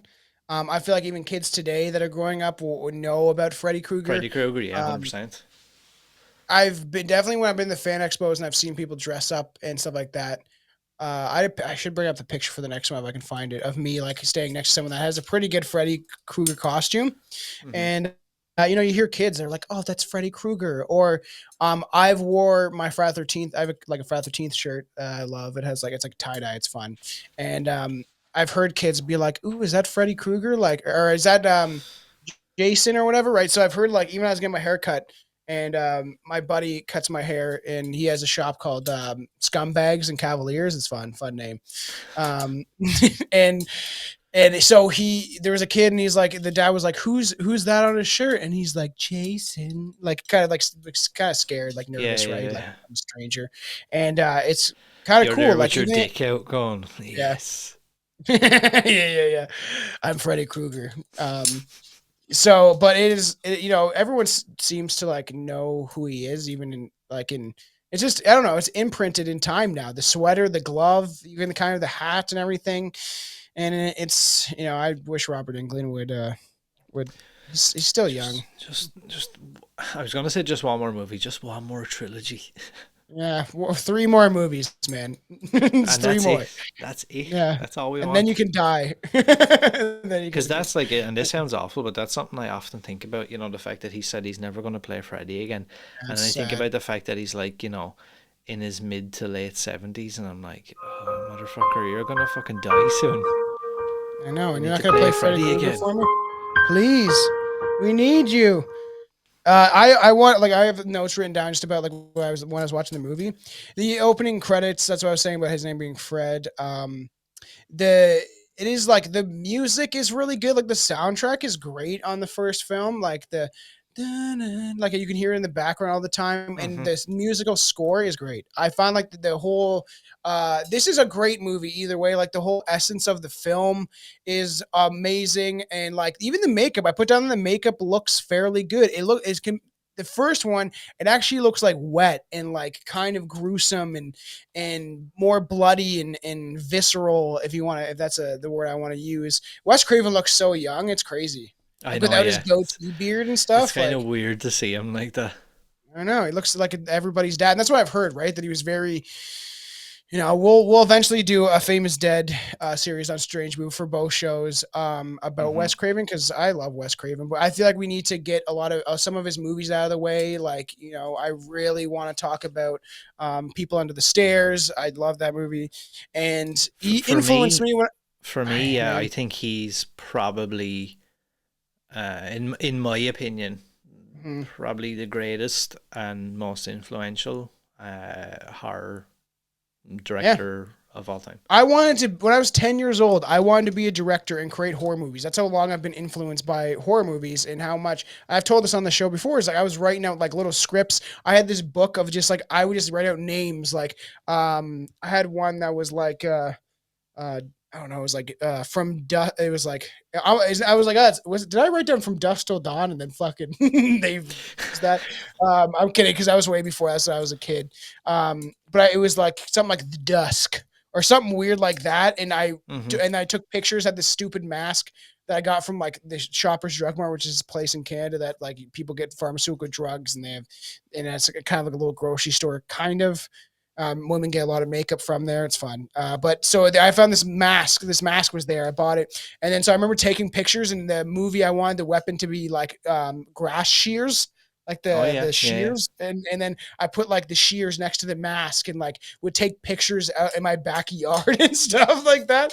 And Wes Craven was my inspiration. If my life went a little different and, I had the finances to actually go to college and stuff like that, or university, and I was looking at even going to Toronto Film School at one time when I got older, but my life went down a very different, very more traumatic road. But I would have been a director, and Wes Craven is the result of that, of me loving his movies and his attitude, and watching docs about him, and the movies that inspired me to want to create horror movies when I was so young, and I would draw little images. I've always been massively influenced by Wes Craven more than any other director or person, really, and very And interesting. it's interesting as well that there's very few. I don't think I've heard or seen of any people having negative experiences on set or working with him, and the I've amount heard of that he's like people. a father figure, kind Yeah, of. yeah, and the amount of people that I've seen that said even though he was so chill and laid back, he was also very like Stern at some points, and when he had to be. yeah, like, but not necessarily with, actors or people on the set or anything, but more with like the studios and Robert Shea and people like that. He was well able to kind of go, nah, fuck that. I'm not Yeah. listening to your bullshit. So either do it the way I want it done, or I'm gonna walk. And yeah, and a lot of directors would fold like paper mache, Yeah, you know? yeah, and a lot of them Fold it, did. it's like, I'll do it, I guess. A lot And of then you them have like did. movies, yeah. Look at like Nightmare on Elm Street 2, 3. Like I still enjoy them when we start discussing them, but even 2, like some of the outlandish ideas that for a second movie, it almost like they took it too far. I don't know if we want to break down the first film. a little bit for everybody listening. All you, we gotta think of a name for everyone. Like anyone that listens to this podcast, send us some messages. Send Aaron some messages at First Class Horror and uh, bring up some ideas of what you want to be called as fans. Yeah, on Strange Brew we have the hose heads. But I want to figure out something we can call you guys. The Texan horror Mickeys. yeah, we're the horror boys, so the horror brigade or some shit like that. That sounds weird though. Horror Mickeys. So weird. And so I wrote some stuff down like I was like, what's with the sheep in the first dream? And how like you don't really see him in that the first sequence of her in the dream is great because you hear like the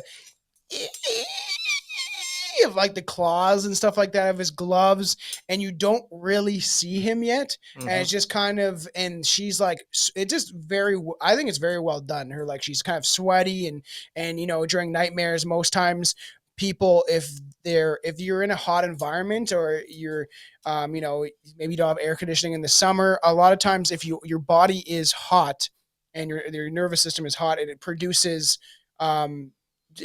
nightmares. You ever heard that?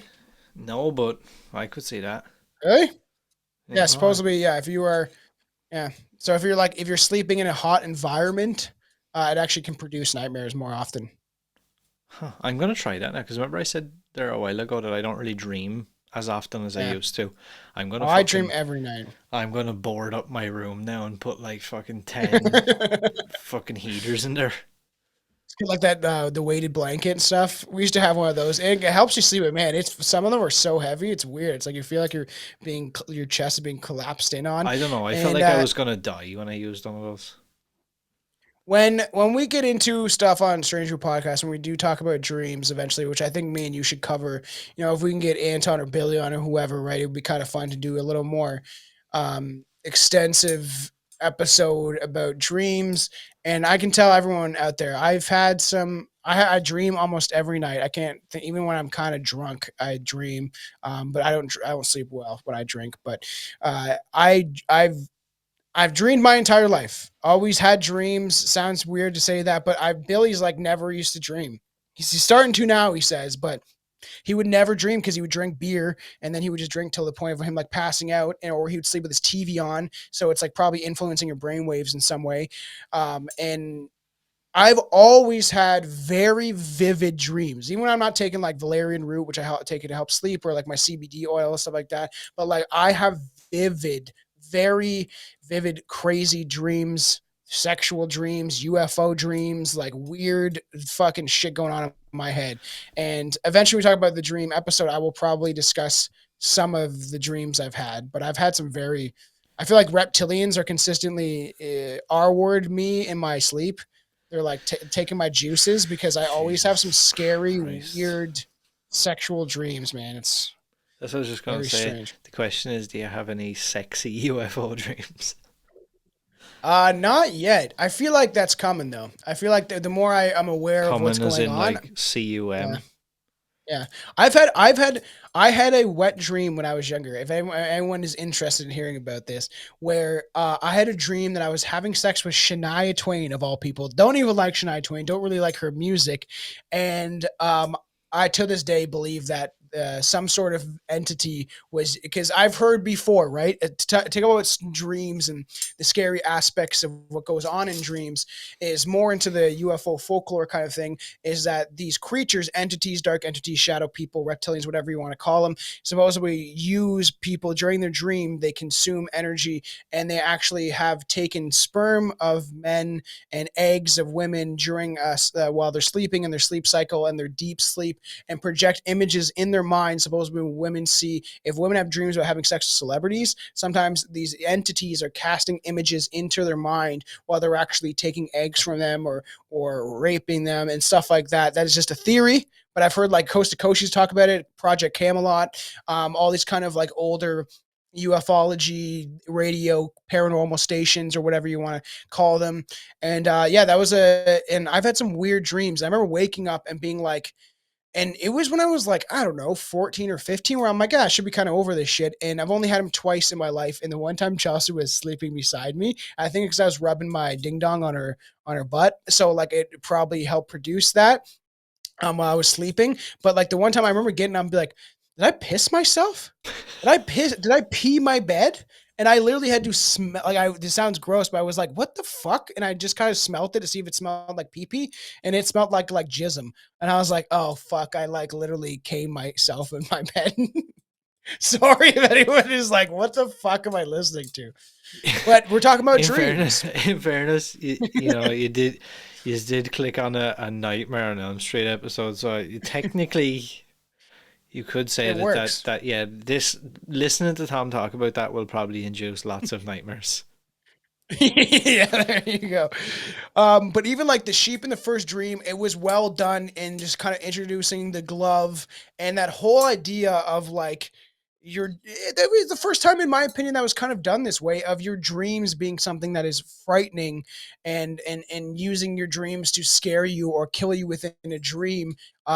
Without Freddy Krueger, we wouldn't have that idea of stuff like that happening, and it did happen in the real world, so it is influenced by some real stuff, you know. Or if you got Shania Twain taking your cum. Ooh, yikes. Yeah, and I feel like maybe I didn't realize it. I don't even want to say at the time, but like, I've watched this movie a lot, and I don't know if I paid enough attention to like properly analyze it, because I just enjoy watching the movie. So I just kind of, Yeah.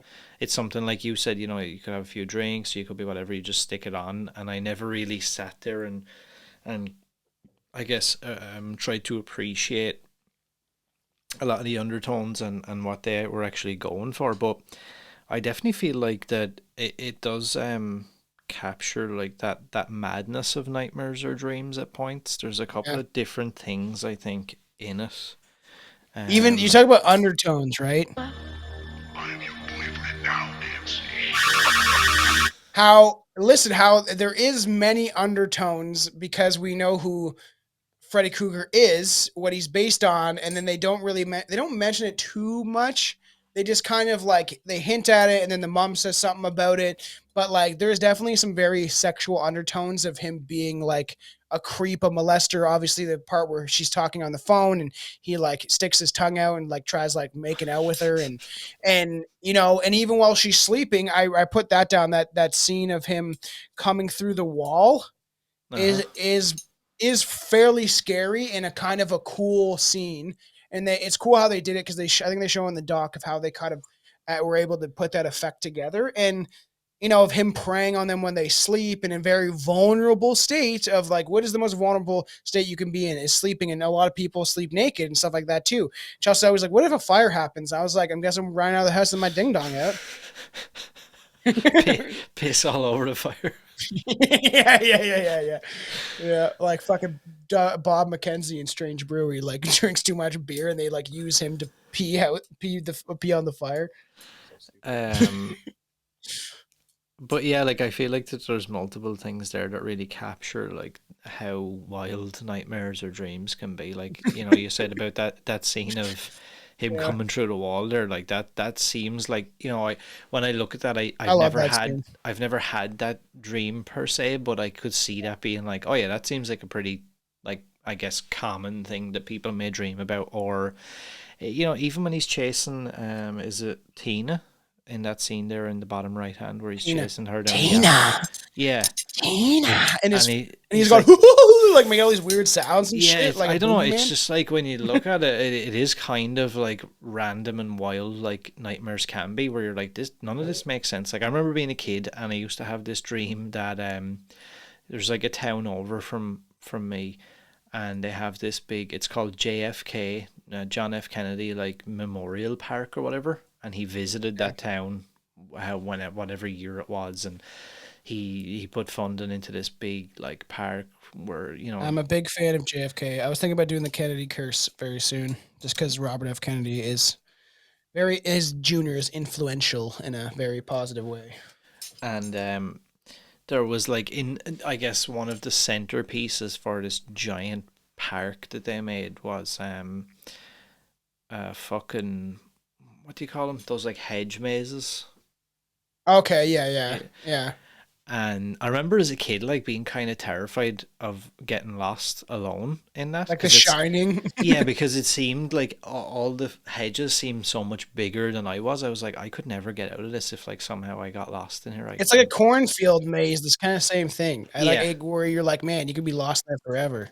and but for years I used to have this nightmare about being in that exact maze, and there was all this like low lying fog, and every night I would have this dream, it would be exactly the same. Yeah, I would just randomly be in there, that is trapped, strange. and I would have this like this low lying fog and this weird Dracula looking character in this like cape with the big fucking shit sticking out and this weird white face. But he was like Dracula, but not Weird. Dracula. He looked really bloated and fucking freaky looking, and he would just be floating like behind me, and no matter which way I ran or That's turned, weird, dude. he would constantly be like there.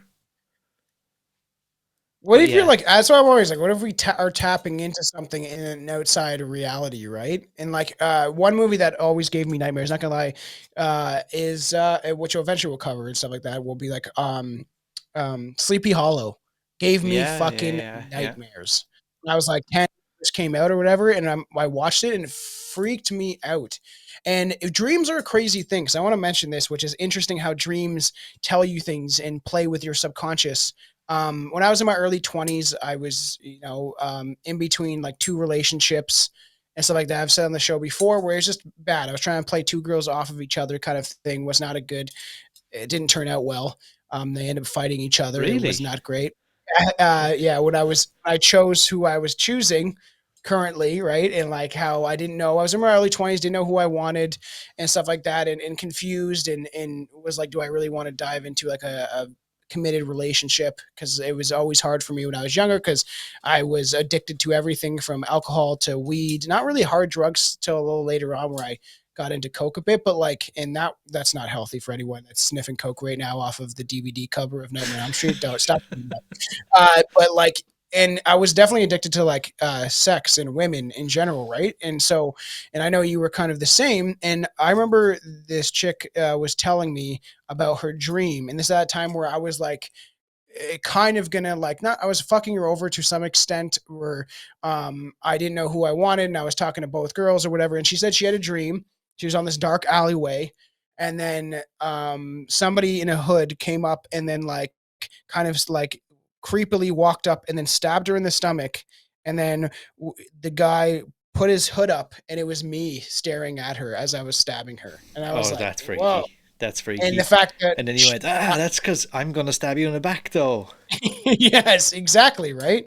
So something like that, or maybe it was the person in the dream did stab her in the back, and then the hood lifted, and I was like staring at her, and it shows how people subconscious and the people that can dream, and then the things come true, like premonitions and stuff like that. So it's dreams are a very weird thing, and that's why when we eventually talk about the like actual folklore and maybe some of the truth behind what dreams really are and what it actually is. Because I always had the theory where your soul could be leaving your body and then your mind just replays images throughout like the day or month in your head. And I don't know, it's a very freaky thing.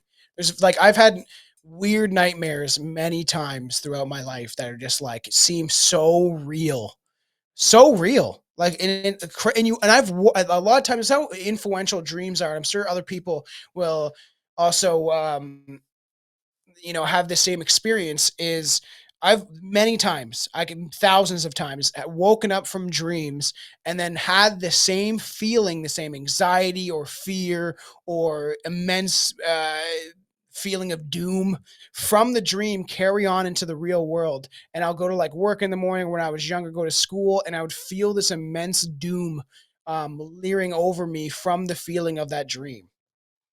Which is fucking wild when you think about it. All the time. I've had so many dreams where I wake up and I'm like, go take a poop in the morning or whatever. And I'm sitting there like, whoa. And the images are still in my head. And I feel like low and down. And I do feel like it would be a chance for some sort of entities to take control of that. But dreams are just a wild, wild thing. And I always like, I was thinking about when we were showing those images What do you think of like when his big long arms come So, out? right, It's I like, always used to think that that was like super like goofy and kind of shit. But yeah, then just from telling you just about that one specific dream that I used to have like on an ongoing basis about the Dracula character or vampire floating character. Dracula man. Yeah, but then now when I look at it, like when I watched the movie twice in the last week, and Yeah, when I was watching it, I could kind of appreciate it a little bit more in the sense of like, you know what, in a nightmare, that image kind of makes sense where it's like this thing looks kind of shit and weird, but it's also I can't explain it. It's kind of freaky and scary, and I'm like, I don't really know what's going yeah. on. Why does it look like that? It like kind of doesn't look scary. It looks like a bit of a joke, but then at the same time, I'm also in an alleyway with this fucking big long-armed freaky motherfucker. I know, and like I wrote down that like some of the darker scenes do look fairly good because you don't see much of his makeup, but it looks kind of wet and grotesque. But I do think it was smart to take advantage of these dark scenes, and a lot of people that I've heard in stories and people can probably vouch for this in their own dreams is that it is like a darker. It feels like almost some dreams feel like real life, but it's Yeah. just darker. There's like this dark looming darkness and people and you think about like Insidious and the astral world and stuff like that is kind of how supposedly people claim that the astral world looks. It's just like our world but very much darker and has this weird elements to it. But I remember when I was a kid and they come for the sleepover and there's like this all these nostalgic scenes of Johnny Depp calling his mom and then like playing like the recording of like, oh yeah, I'm just out with my friends. It's all noisy as always, and there's like a car crash and he's like, yeah, somebody's got in an accident. And it's like very fun scenes, even on the kind of sleepover. And then you have Rod, but like that scene where Tina is dreaming after Johnny Depp is like hates his life because he doesn't get to have sex, and he hears Rod and Tina just Rod's giving her the rod. That he is. That he is. And then the whole thing of Tina scared the shit out of me when I was a kid. Um, what would you say your? I don't know if you even have one that comes to mind, but do you have a favorite line from the movie? Not just from Freddy. Um, Now it can be from anybody. Like it doesn't have to be specific to Freddy, but I would assume it probably will be. I wrote one down that Rod says, Yeah. "Up yours with a twirling lawnmower." He says that shit I know. as I like know. when they're walking and they're going like, "Did you also have a scary dream?" And then he kind of does like the shove it, like lifting up his arm and like when he said like shove it, and he's like up yours with a twirling lawnmower. And I had to write that down because I was like, that's a fucking weird one. Who wrote that in the Yeah, script? it's like what is that even? That isn't even like anything. The twirling lawnmower. There's some good like iconic scenes in this stuff, but yeah, I wrote that down because I remember being scared as a kid of like his voice changes throughout like the movies. You can definitely and he becomes more of this iconic character, but especially in this first one of like this like creepy like Tina, like it's freaky. So Yeah, I would love to that see this in theaters at some point. You know what? I actually forgot because I would have always said that probably "I'm your boyfriend now, Nancy" was like my favorite Yeah. line just because it's kind of iconic and funny and weird and quirky. But I actually think my Yeah. favorite line in the movie is I think it's from that scene where Tina is dreaming and she I don't know when she gets blocked in or something like that. She turns around, she's like, "Oh my God." And then he puts the glove up and he's like, "This is God." Oh yeah. And he Where looks she's like, "Oh all my god, yeah, wet this and shit. is God." Yeah, that's a great scene. I really like that because I think if you look at it and really think about the character of Freddy Krueger, um, Mhm. on top of it just being like a cool kind of badass line, I Yeah, think it kind of maybe there's an underlying idea there that he's kind of saying like in this world that I'm in, oh yeah. this is God, I'm God, and he's like the opposite of God in a way. You know what I mean? He's essentially the devil. Like he's the opposite of everything that's good. But in the view of a Satanist, God is the bad guy because God kept Adam and Eve trapped in the garden. And then Satan gave them the tree of knowledge. And they realized that they were naked and they clothed themselves. And there's all that fucking shenanigans. Because, like, who is really the good guy? You know, the whole joke about, like, pretty weird throughout all of history, the good guys always won the war. That's a little strange. Yeah. Statistically, that's a little weird. And there's so many iconic scenes. Like, I wrote down, like, even Rod running in his bare feet when Tina gets murdered in that grotesque way, which we should get to that. We should talk about each kill scene and kind of go through that as we go through this.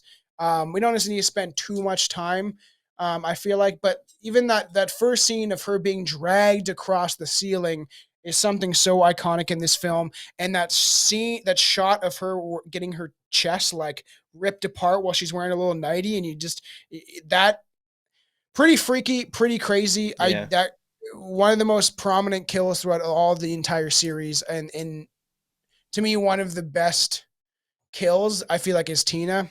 It's the first one, and so grotesque, and like having her being dragged onto the ceiling, and then if you're witnessing that, like I couldn't imagine what that would be like, and Rod screaming too. That's why when they're like they charge him, wouldn't like Johnny Depp and Nancy be like, no, Rod was screaming his head off. Like, but then again, you'd be like, well, he's just crazy, right?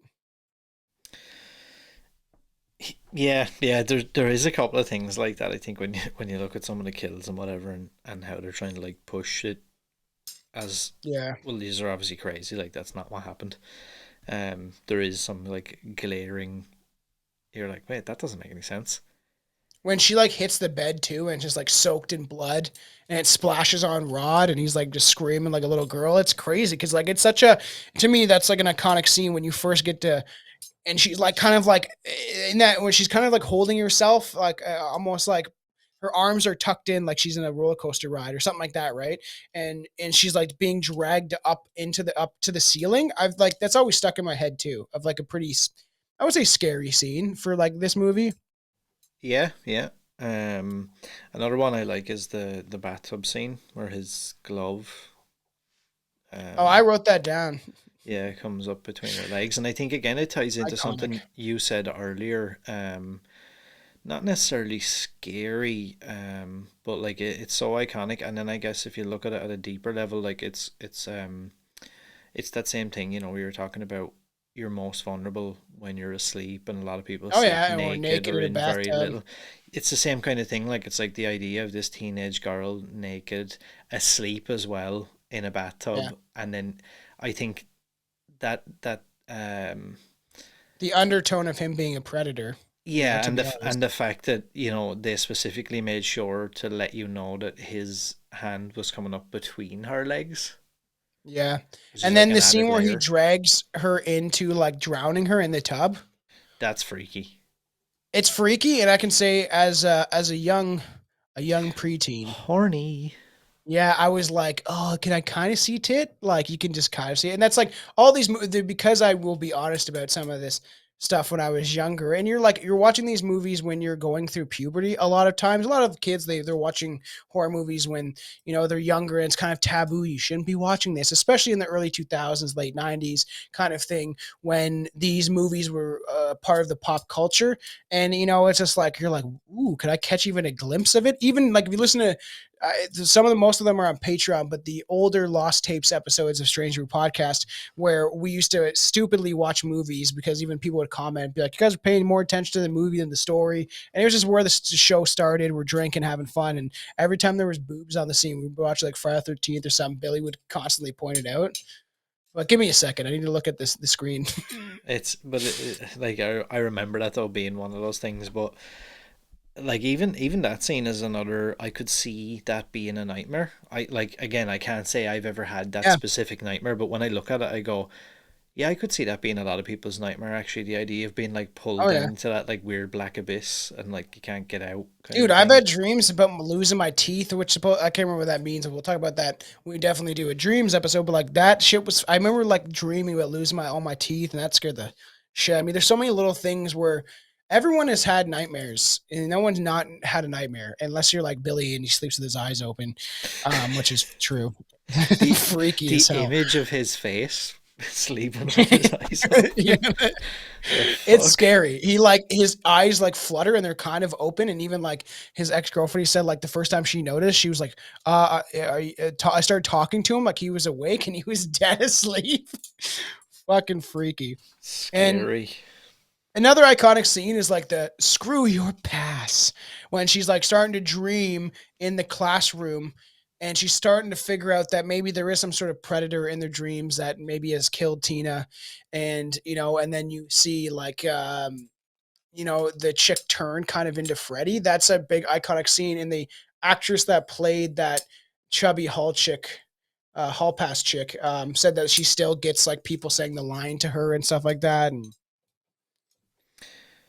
Yeah, that whole that's I'm trying to think now because I'm getting mixed up of what scene we're at or where. I had written yeah, down a school nightmare scene with the body bag being yeah, dragged that's down. freaky. Yeah, That that's an again, iconic scene. yeah, like and I don't know. It's just is that where that chick pops up with Yeah, the yeah, yeah, because she follows Tina, like yeah Tina's body being dragged in the body bag, which is also very. I think that's another. The first one was scary. There was a lot of scary, creepy scenes, and that it left it up to the imagination a lot of times. Where I feel like exposing too much as I love Freddy and want him always on screen as the films progressed through the series. I don't know. There's something about like just not really knowing who this guy is in the first one. yeah for sure. I had written down as well actually the staircase goo scene or whatever you want to call it. Oh yeah, when she's like at the final battle at the end, after Like Rod's been sucked into the bed. like that one that really has a dream or a nightmare kind of Yeah. vibe from it in the sense of I wrote this down while I was watching it again. It reminds me, and I'm sure everyone's probably had this, but have you ever had a dream, right, where you're fighting somebody or you're punching somebody, and like no matter how many times you punch them or how hard you Yeah, punch them, nothing's like nothing working. happens. Yeah, like and you're just punching and Yeah. punching, and the idea of like her sinking down into the stairs like that and trying to like move, I can kind of get it. I'm like, yeah, that does kind of seem like a And I they don't use want to like the say pasty, like almost yeah. like looks like you used to make what's that shit? That Faber Mache? Why can't I speak right now? You make like your kid and they take the newspaper and you take the glue Oh yeah, yeah, and you like and fucking Faber Mache. I always like when I fuck up. So I'm sure there's Shay. somebody. I always say Someone paper mache. screaming at Paper someone mache. screaming at the radio. Yeah, it is. Someone screaming at the radio. Yeah, like my God. And there's so many like, and I want to. We'll bring it to a close soon on the first film of like some of the more iconic scenes at the end and like, but like even Johnny Depp scene. Like this is the first movie Johnny Depp was in, and he, he's this handsome young guy, kind of innocent, not like kind of like in his weird cut off baseball shirt, very 80s That of like when that's men used to freaky. expose like, their belly button for some reason. You wouldn't be called a FAG. Freaky. Sorry. I could But never like, picture myself wearing something like that, but that's what we should have worn for this. That's what we should do for I know. the part two of the deep dive. We should both wear those cut off tops. Go true 80s.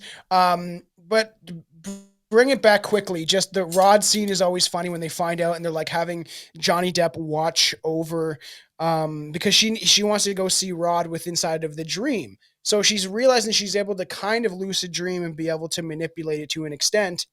And then so when they go to the jail and then like and they wake up and like we have to go save Rod and then the weird like towel like the blanket going around his neck, the snake thing, that was Yeah, yeah, always a yeah, weird thing. And yeah. not as creative, I wouldn't say, but still like because it's the illusion that he hung himself, right? Because if it was something way more obscure and he had like claw marks scratching him up and there's blood everywhere, it would be hard to explain. But the fact that Freddy was smart and was able to be like, oh, well, I'll make it look like he killed himself. That's what I like about it, where you can kind of, I guess, use that to further the story. It would have been scarier and they wouldn't have been able to do it. But if they actually used like teenagers. Like think of it, like that age of kids, because that's Yeah. what they were supposed to be. But because they were used actors that were in their 20s or early 20s or whatever, they were able to get away with, I feel like, more because, and you just tell them all, you kind of brush around the idea that they are like in high school and stuff, right? Um, you know what I mean? That was able for them to get a little more gruesome and graphic. If they actually used kids, this would have been not able to go to theaters, I'm sure. Like preteens kind of thing. How do you feel about the end of this movie? Like the Before, what do you? like that final Yeah. after that final battle. Oh, before we get into that, I want to mention one thing. When they, I wrote down they home alone Freddy Yeah, at the end of the film. They did. yeah. She sets up like the mallet. So, and I noticed something I feel like I've noticed before is when the mallet hits his stomach and then he like falls down the stairs. You clearly see a mattress that he lands on the Yeah, stairs. probably. That doesn't I surprise me. noticed that. Yeah, 100% for a split second. You see him hit a mattress, like obviously the stunt guy, or maybe Robert Englund did it, and I noticed that. I feel like I've seen it before, but was like didn't even think about it. But now watching it this time, I was like, oh, that's definitely like a mattress they use, so they could have the stunt guy fall down the stairs. Also, when she takes her second last step on the stairs scene with the gooey Yeah. steps, if you pause it right as she takes the very last step, you can actually see in the next step there's like a hole cut where like that oatmeal shit really? is like waiting. Now Yeah, it's in, oatmeal like tongue. it's not like super obvious, but like if you pause it or look closely even, you can clearly see like there's pre-cut holes Yeah. in the stairs. Yeah, obviously it's an 80s film. Are you specifically talking about the mother being dragged through the window when you're saying the ending? Yeah. The fucking stupidest part of the entire film. It just doesn't look good. And weren't they like playing around with even doing it, and then they decided to, and they weren't going to, and then they Yeah, did. And it's like, so Wes Craven's original idea was for the movie to have a happy ending. So he wanted this just to be a one-off movie. He had no intentions of it being a franchise, any sequels, anything. oh yeah, And yeah, yeah. I and remember hearing he about that. wanted the movie to end like with them defeating Freddy, and that was it. Fuck off, Freddy. He's dead. That's gone. Yeah. Finished. End of story. Move on to a completely different movie that has nothing to do with that character ever again. And it was Robert Shea, I think, who was like, "No, that doesn't work for me. I want a scary ending, and I want it to be left open ended."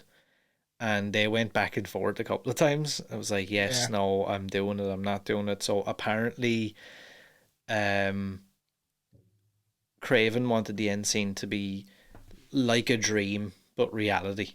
So where the good guys win and everything's great and happy, and they go back to suburbia and everything's brilliant. And then Robert Shea was like, "Nah, it's called A Nightmare on Elm Street, and I want the movie to end on a nightmare." And then the car scene, like I always take since I was a kid. The ending scene of that mannequin thing being dragged through the fucking Sure. window is ridiculously stupid. They should have filmed something else. And then the car is like Freddy Krueger's sweater, and it's like they're trapped in the car. It's like I don't think it needed that, bro. You could have left it in this way and just slightly had, or even as they're like, oh, like happy again, and like, oh, they all survive, which is also a weird thing because she's able to stop him, and then all the friends survive, and then you don't see them ever again within the series except for her, and then but like you could have just had like the claw going something like that, and then just like the glove being scratched upon a wall or anything like that, and just have it end like that, and that would have left it open ended and not look so ridiculous. I was trying to, I was trying Trying to to find find an it. image of it like going through the door.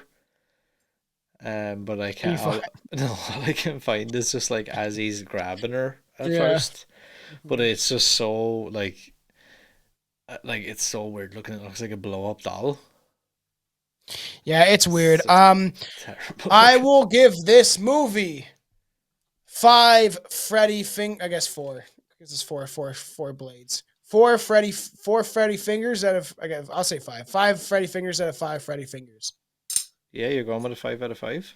Oh yeah, I like. I love this movie. Without this movie, I don't know if I would be influenced as much when it comes to horror movies, and he is my favorite slasher killer, and this was the very first movie that I saw him in. So Yeah.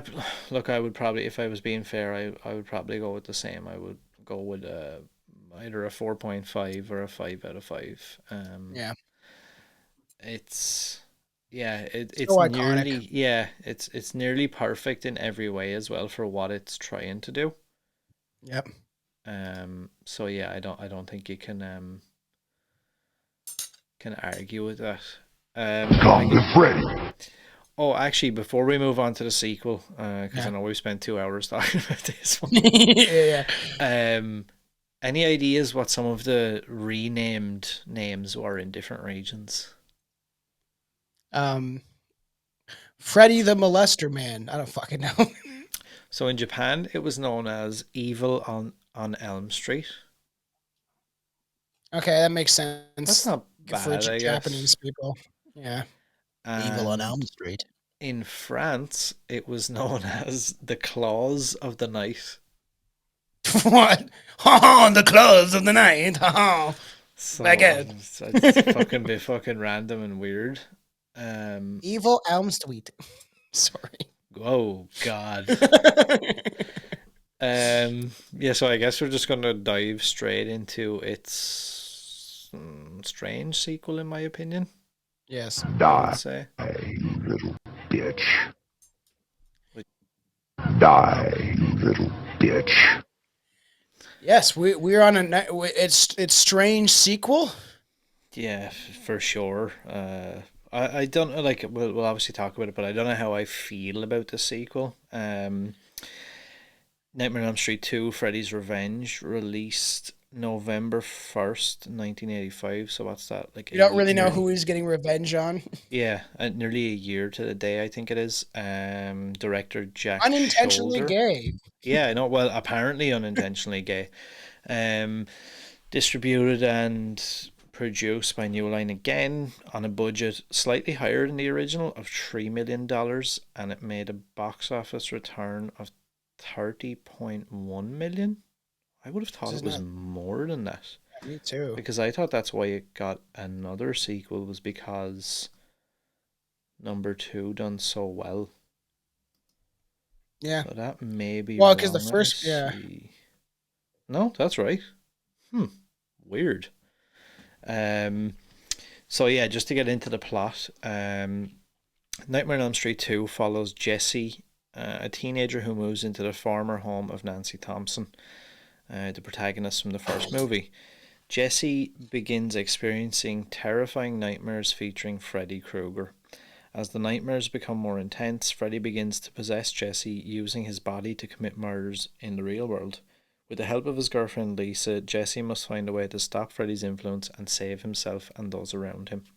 Some of the main cast, we have Mark Patton as Jesse, Kim Myers as Lisa Weber, Robert Englund again as Freddy Krueger,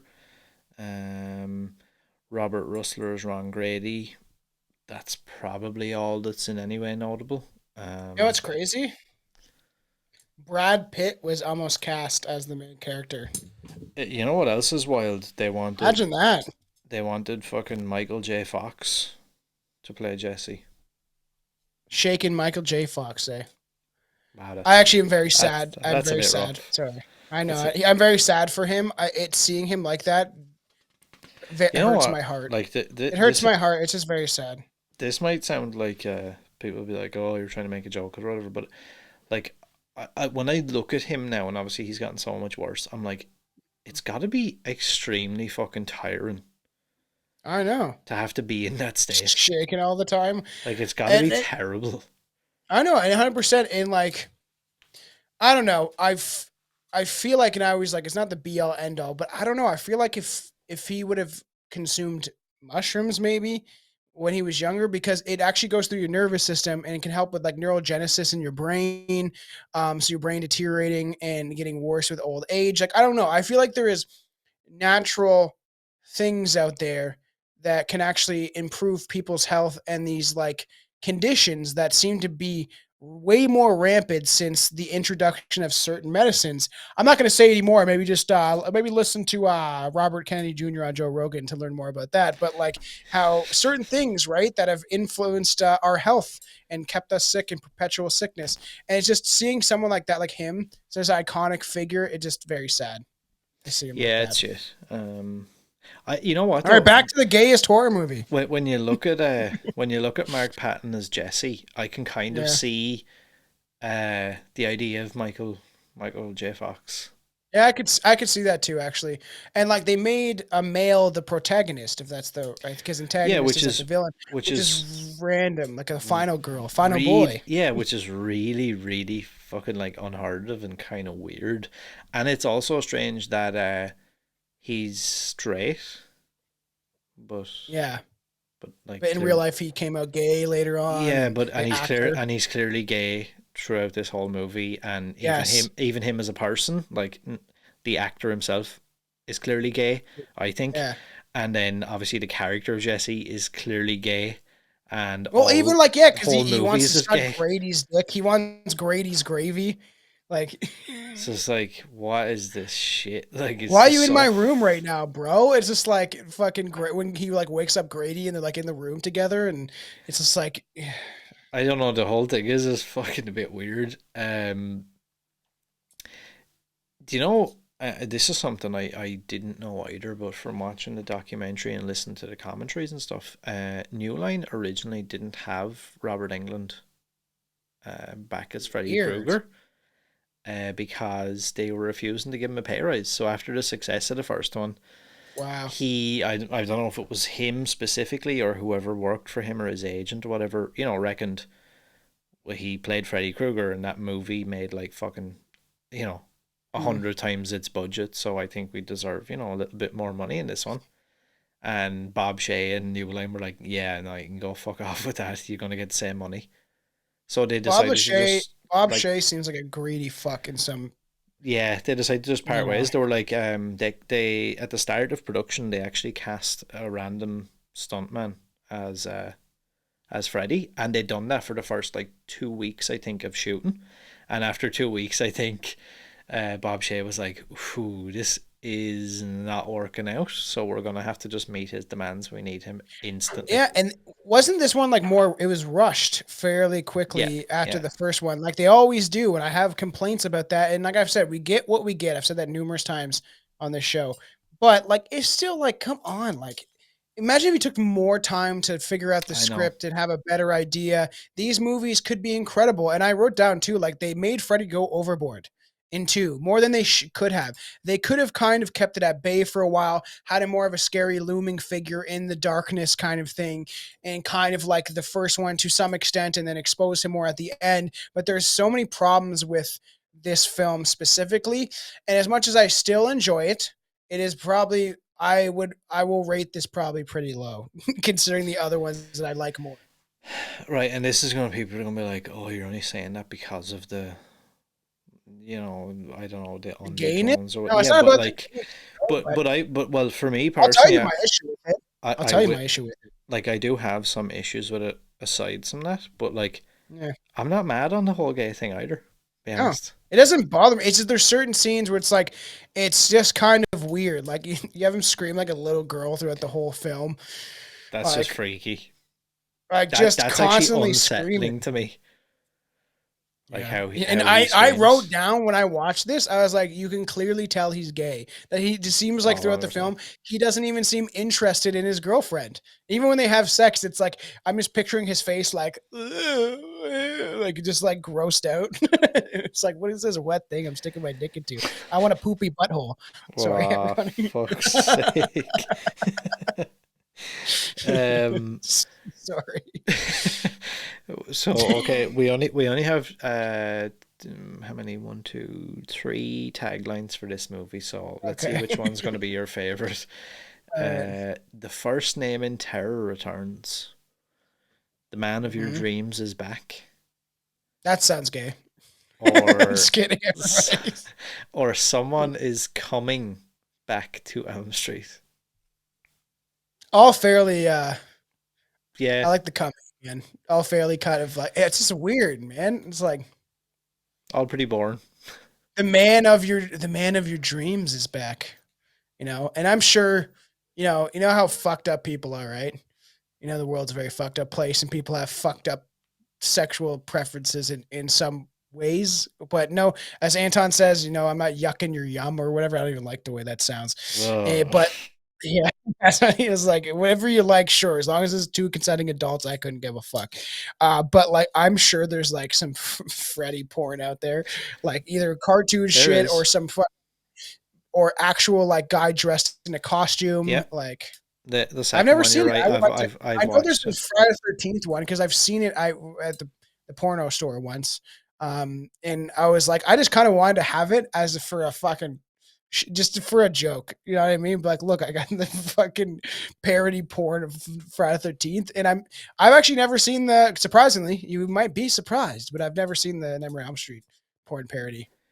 I just seen a clip of, I don't even know if it's like a full thing or if it was just on Yeah. like but it is a dude dressed up like Freddy. And I People don't know, can it was really weird. He was like fetishize anything. in some weird fucking dungeon, and the chick was like, she looked like a cave woman, and she was all like Weird. dirty and shit, and he was like Yeah. slapping her and stuff. I was like, that's a bit fucking weird, but okay. Man, people can make a fetish out of anything, literally. Yeah, Okay, there's it's a people bit. dressed up like dogs and cats and being like, let's go and have a convention together and whip each other. And What did Sorry.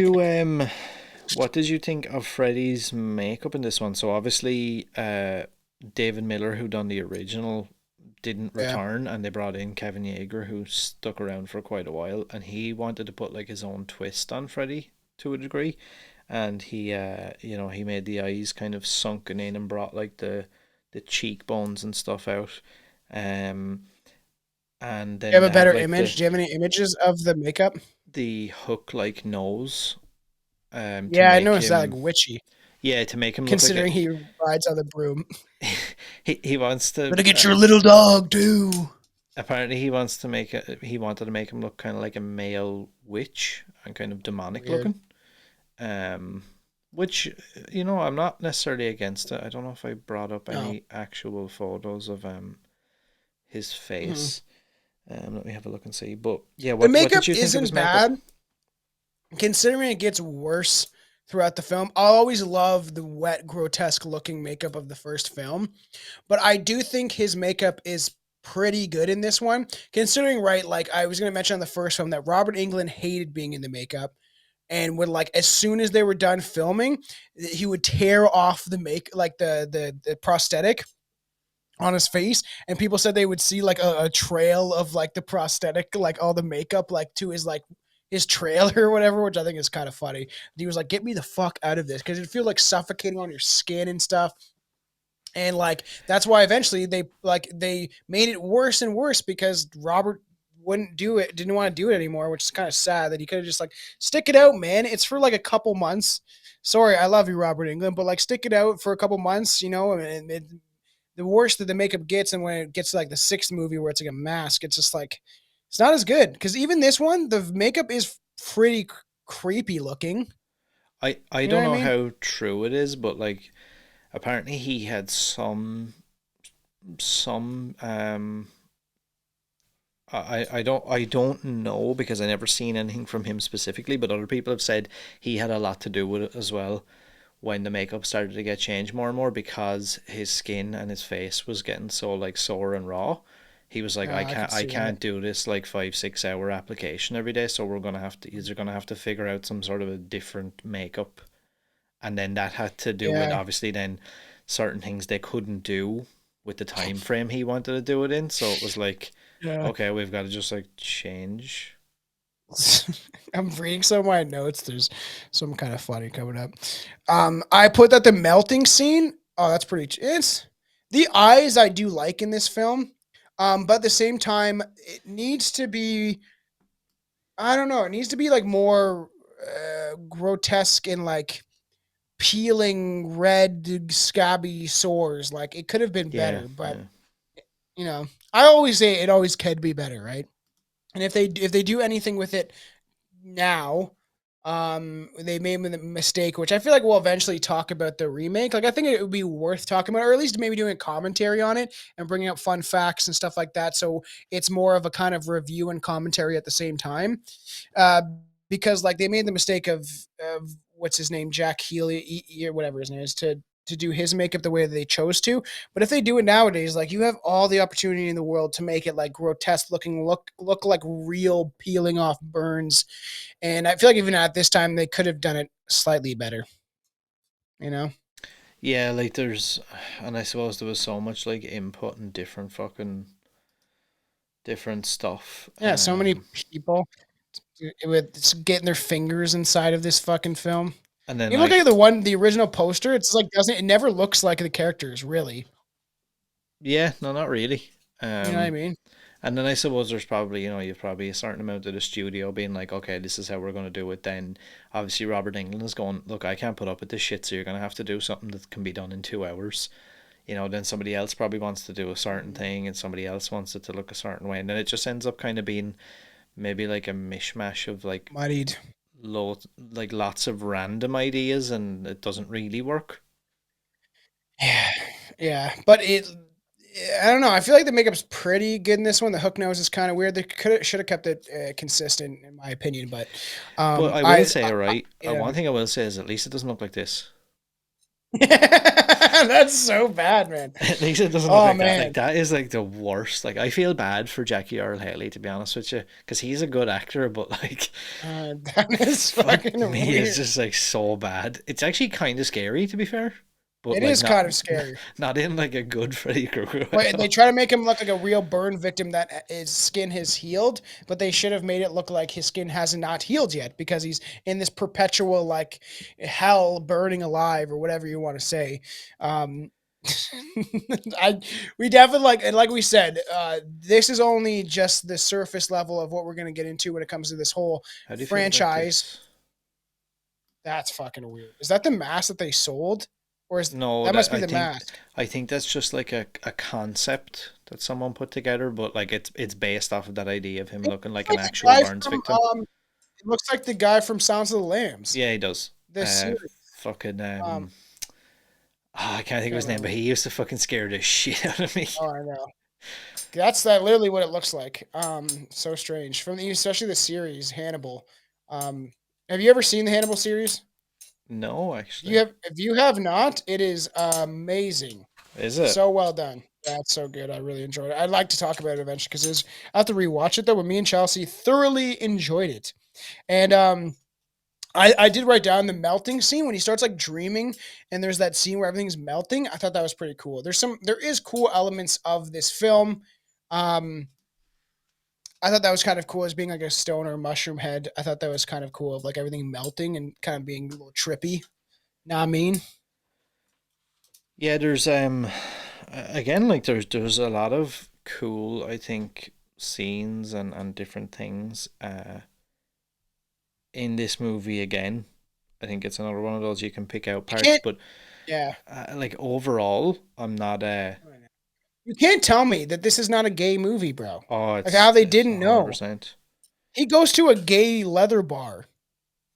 And it's just like, I was like, is it a dream? Is it not a dream? Because it's kind of confusing. I gotta bring us back up here for a second, but that fucking dance scene. What, in the gay bar or whatever? That scene where he's in the bedroom. Oh, yeah, that's also... And he's like closing his drawer by like twerking on it and shit. Yeah. Yeah, it's not like no straight man dances like that. And like I've seen conflicting like behind the scenes reports on that. So some people, and including him at one point in time, said that when he read that part in the script, he kept purposely putting that part off because he didn't want to do it. But then in later years, he said that it was all improvised and he just went with whatever he felt at the time. And other people said that, he was all about it. Yeah. So I don't know. He's holding like his hairbrush like it's his dick and shit. Like it's very weird. The whole thing is just like I literally wrote that down in my notes. I went, having a male lead for a slasher movie was especially unheard of at the time. A final guy, so to speak. In some scenes, Jesse looks incredibly afraid, and it seems really realistic. The dance scene I could really do without. Yeah. It is very weird. And then that's what I'm saying. You can't tell me that after the fact. They're like, no, we actually like that we did it this way. It is gay and we enjoy it for what it is. And it's I just don't like, care what anyone says. That thing, the amount of interviews and stuff I've listened to over the last week or two where they're going, yeah, you know what? Actually, now looking back on it, yeah, it is pretty gay, but we didn't really realize that at the time. you definitely did. How could you not? You had a scene in a leather bar. In a gay leather bar where and that's all I'm like, is it a dream or is it not a dream? Because it's kind of confusing because you see the gym teacher and he's like it's leather daddy and it's just like so weird. And then they like and when he like makes him do laps in the gym, and then I wrote down Aaron loves a good bloody towel whip. That scene of like Oh yeah, I forgot about like, that. torturing and like the bare ass. You can't tell me when you were filming that scene that you did not think it's kind of gay. You know what I mean? Like the principal's like the principal, that's Scree, but like the gym teacher, the coach is like strapped up and then getting his ass whipped with the towel is like weird. Which is just like that shit can hurt. I want me to tell you a real horror story. God. Want to hear one? So I worked in the restaurant industry, right? I was a chef for a while. We used to towel whip each other, and it can hurt a lot. My buddy told me the story about when his mom worked in a restaurant. She was like bartender or whatever, and this is like, you know, we would mess around in the restaurant. Like it's working in a restaurant, especially couple of years ago. I feel like I don't know. I feel like it's still probably the same way, but there's a lot of drugs that go on and people doing stupid stuff and messing around when it's slow and kidding with each other. And yeah, that scene is so weird. Just like that fucking bloody man-ass. Manas. It was so funny. Just another stupid. I'll finish that story in a second. But like, just Manas. We on my last job, we had a forklift, and we put like a cardboard thing over the top of the forklift. So if we went outside when it was raining, you wouldn't get soaked or whatever. So people started writing stuff on the ceiling of it, and nobody really noticed for a while. But there was like someone wrote Tom loves Trudeau, and then I put Mitch loves Manass. That's what my buddy's name is, Mitch. And I was like, I put the two words together so that Mitch likes Manass, and then somebody put Mitch is gayer than AIDS. I was like, whoa. And then I was like, some of the shit, there was like dicks drawn all over it, and I'm like, man, hopefully not. Like, and the supervisors knew about it, but the main boss would never get on the forklift, so you would never see it. But there were so many like just like homophobic what shit. a way to escalate things. Yeah, just like, man, hopefully we never hire a gay guy. And he looks up and he's like on the forklift. I'm like, whoa. And at the time we did. He said that he left Windsor, wherever he was. This kid like stunk. This kid was like obviously not showering and stuff. And he said he left for a girl to come to Brantford. He was from like Windsor or some other place. And then he confided for some reason in my buddy Mitch. And Mitch is like a man's man that wears like steel toe cowboy boots. And he was like saying how he left. Maybe the cowboy boots gave it away and he thought he was gay or something like that. And he said that he left to come where we lived for a guy actually and stuff like that. And Mitch is like, I don't know why he confided in me. He's like, do I have probably gay some radar like written all over me? Brokeback Mountain sort of shit. So we're talking about the towel whipping, okay? In a restaurant, my buddy told me a story and says it's like completely true, is that these two dudes are fucking around whipping each other with towels, and you can crack it pretty hard. If you get good at this, we used to like hit each other with spatulas. One of the dudes, if you caught leaning over in they had like the server alley, and then they had the takeout. So takeout was usually a little slower. So if you're leaning over, like talking to the girls or whatever like that, the guys would usually hit you in the ass with like a spatula. One guy got me pretty good, and then I hit him with a spatula. He had a red mark on his ass. Like he's like, "You fucker!" He's like, "Look at this shit." So we do stuff like that all the time. Was and this before or after you used to bend each other over? Yeah, that's true. Like fucking paddle whacking. And so it says this story is true. And my buddy, when his mom was working in a restaurant, and these two dudes were fucking around, and the one guy cracked the towel really hard and split a guy's nutsack open. And he had to go to the hospital. Jesus Christ. It hit him in the fucking nutsack really hard, where he was able to a pressure or something like that, like split his nutsack a bit. Be careful, everybody, when whipping towels at each other. Because you'd get it wet, you like twirl it really fast, and then you like crack, and you it's not like a whip sometimes, where it literally Dude, like I you swear to use God, like a the crack. idea of that, I actually have a pain in my left nut now. Yeah, fuck, man. So, onto the gayest horror movie ever. May not now that Pete Davidson is some. I'm just kidding. I've never watched that Body's Ooh. Body movie, but I heard that was kind of gay too. I Or don't like even. Yeah, I know what you're talking the about, but never seen it. I haven't watched it. It's just so funny. Even like I put his crazy hair at the end, where his like his hair is like crazy spiked up when he's like sweaty and going through like just scared the whole time, right? And because they have him like, and I don't know, he's a babbling, crying little girl throughout the movie, and doesn't. You think as a man you would a straight man. I'm just I kidding. guess Not all straight men are fucking. but I get what they were kind Are of like. fearless. They're saying that obviously it wasn't intended he was to come across gay or whatever like that and feminine and stuff. Yeah. And if they had said like, oh, that was the intention, I could see why. Because you're like, oh, we Yeah. don't want to have a manly man in the lead role because we need somebody who like, who's going to be afraid of Freddy and who Freddy can kind of play with and fuck with. I get that, right? And I don't know if anybody else feels the same as me, but I fucking despise the character of Jesse. It just could have been done better. I don't know, it just doesn't make sense, and like how he's using him to kill would have been a good idea. And if you made him Jesse become more menacing, but then you have to relate to the character in some ways because that's how movies are like where you have to you want to see yourself in one of the characters. That's how people relate to movies a lot of times. But you can't tell me that they didn't know what they were doing because like I'm scared Grady and he wants to like sleep with Grady. He literally wants to sleep with him. And then Grady's like kind of like, and you can tell even in the film that they purposely seem to have done this where Grady's kind of like, what are you talking about, man? Like get out of my room kind of shit. Like, and they're not really friends because Grady kind of bullies him. And then, but yet Jesse wants Grady and it seems like he's more infatuated with him than he is his own girlfriend. And like even the sex scene seems uncomfortable. It's just so weird. Yeah, How did that happen? Strange. I was watching the Never Sleep Again documentary, and there's like obviously segments with Mark Patton in it, and that he said that he actually said no to some of the homoerotic elements. So that scene where isn't he like pressed up against the side of the stairs or something? He's like this, and like Freddy's like saying shit to him or whatever. And like apparently they wanted Robert Englund to put like a finger or two in his mouth, like his blades, and like he's gonna kind of like I don't know, like suck on him or something. And apparently Mark Patton was like, "Nah, I'm good." That's so weird. I'm not interested in that.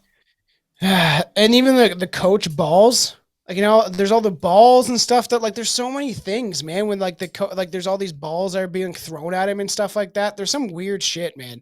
And that and then they're like doubling down on it, and it is it's and I got no problems with it, but it just doesn't make I don't know. And I'm sure there's people that absolutely love this film in that community. Sure, like whatever, just not my ting.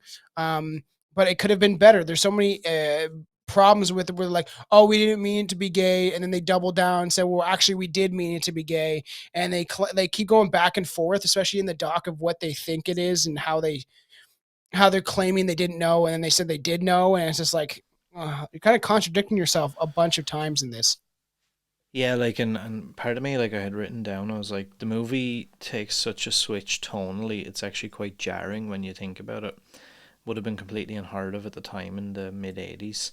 The idea of the character of Jesse being a closet homosexual, is this to push the idea that Freddy knowing all your secrets, etc., and never outright saying anything? Because there is times like where Freddy makes these little quips towards him, and like it sounds like, he's they did this on purpose. Yeah, like it kind of sounds like the Freddy's going like, I know you're gay, but I'm not gonna say it. I'm just gonna say things. Yeah. I was watching you when you had sex with what's her name? It's like you did with like that dude. Yeah, with Grady. It is weird. There's so one issue I do have is oh, that's fun. I really like that. That meme that they use of Freddy pondering like his life. Just sitting there and he's probably smoking a cigarette, be like, fuck man, I just want to get this out. There's cool scenes of him when he does exit Jesse's body into the kind of real world or whatever. Like there were some cool elements of it. Like that scene, the effects was pretty good, but then you Yeah. see like his face turning into like a morphing. But And I like don't like the part where there's like an eye looking out through no. his mouth. But when you Yeah. like when he kind of gets out of his body and kind of like, I guess, shrugs his skin off as if like it's just like an old coat. Yeah, Um, it's kind of cool. Yeah, it's kind of cool looking the way he's just like, trash and fucking whatever. Why do all I those like guys that. look the same? Look at that picture in the corner of all like the effects guys. They all look like With brothers of those each big other. fucking pedo glasses. Dahmer fucking glasses. And I wrote because as we bring it to the close of this, is like the ending of having him come into the real world doesn't make sense. This is why I have so much issues with the film. It's not because it's fucking gay.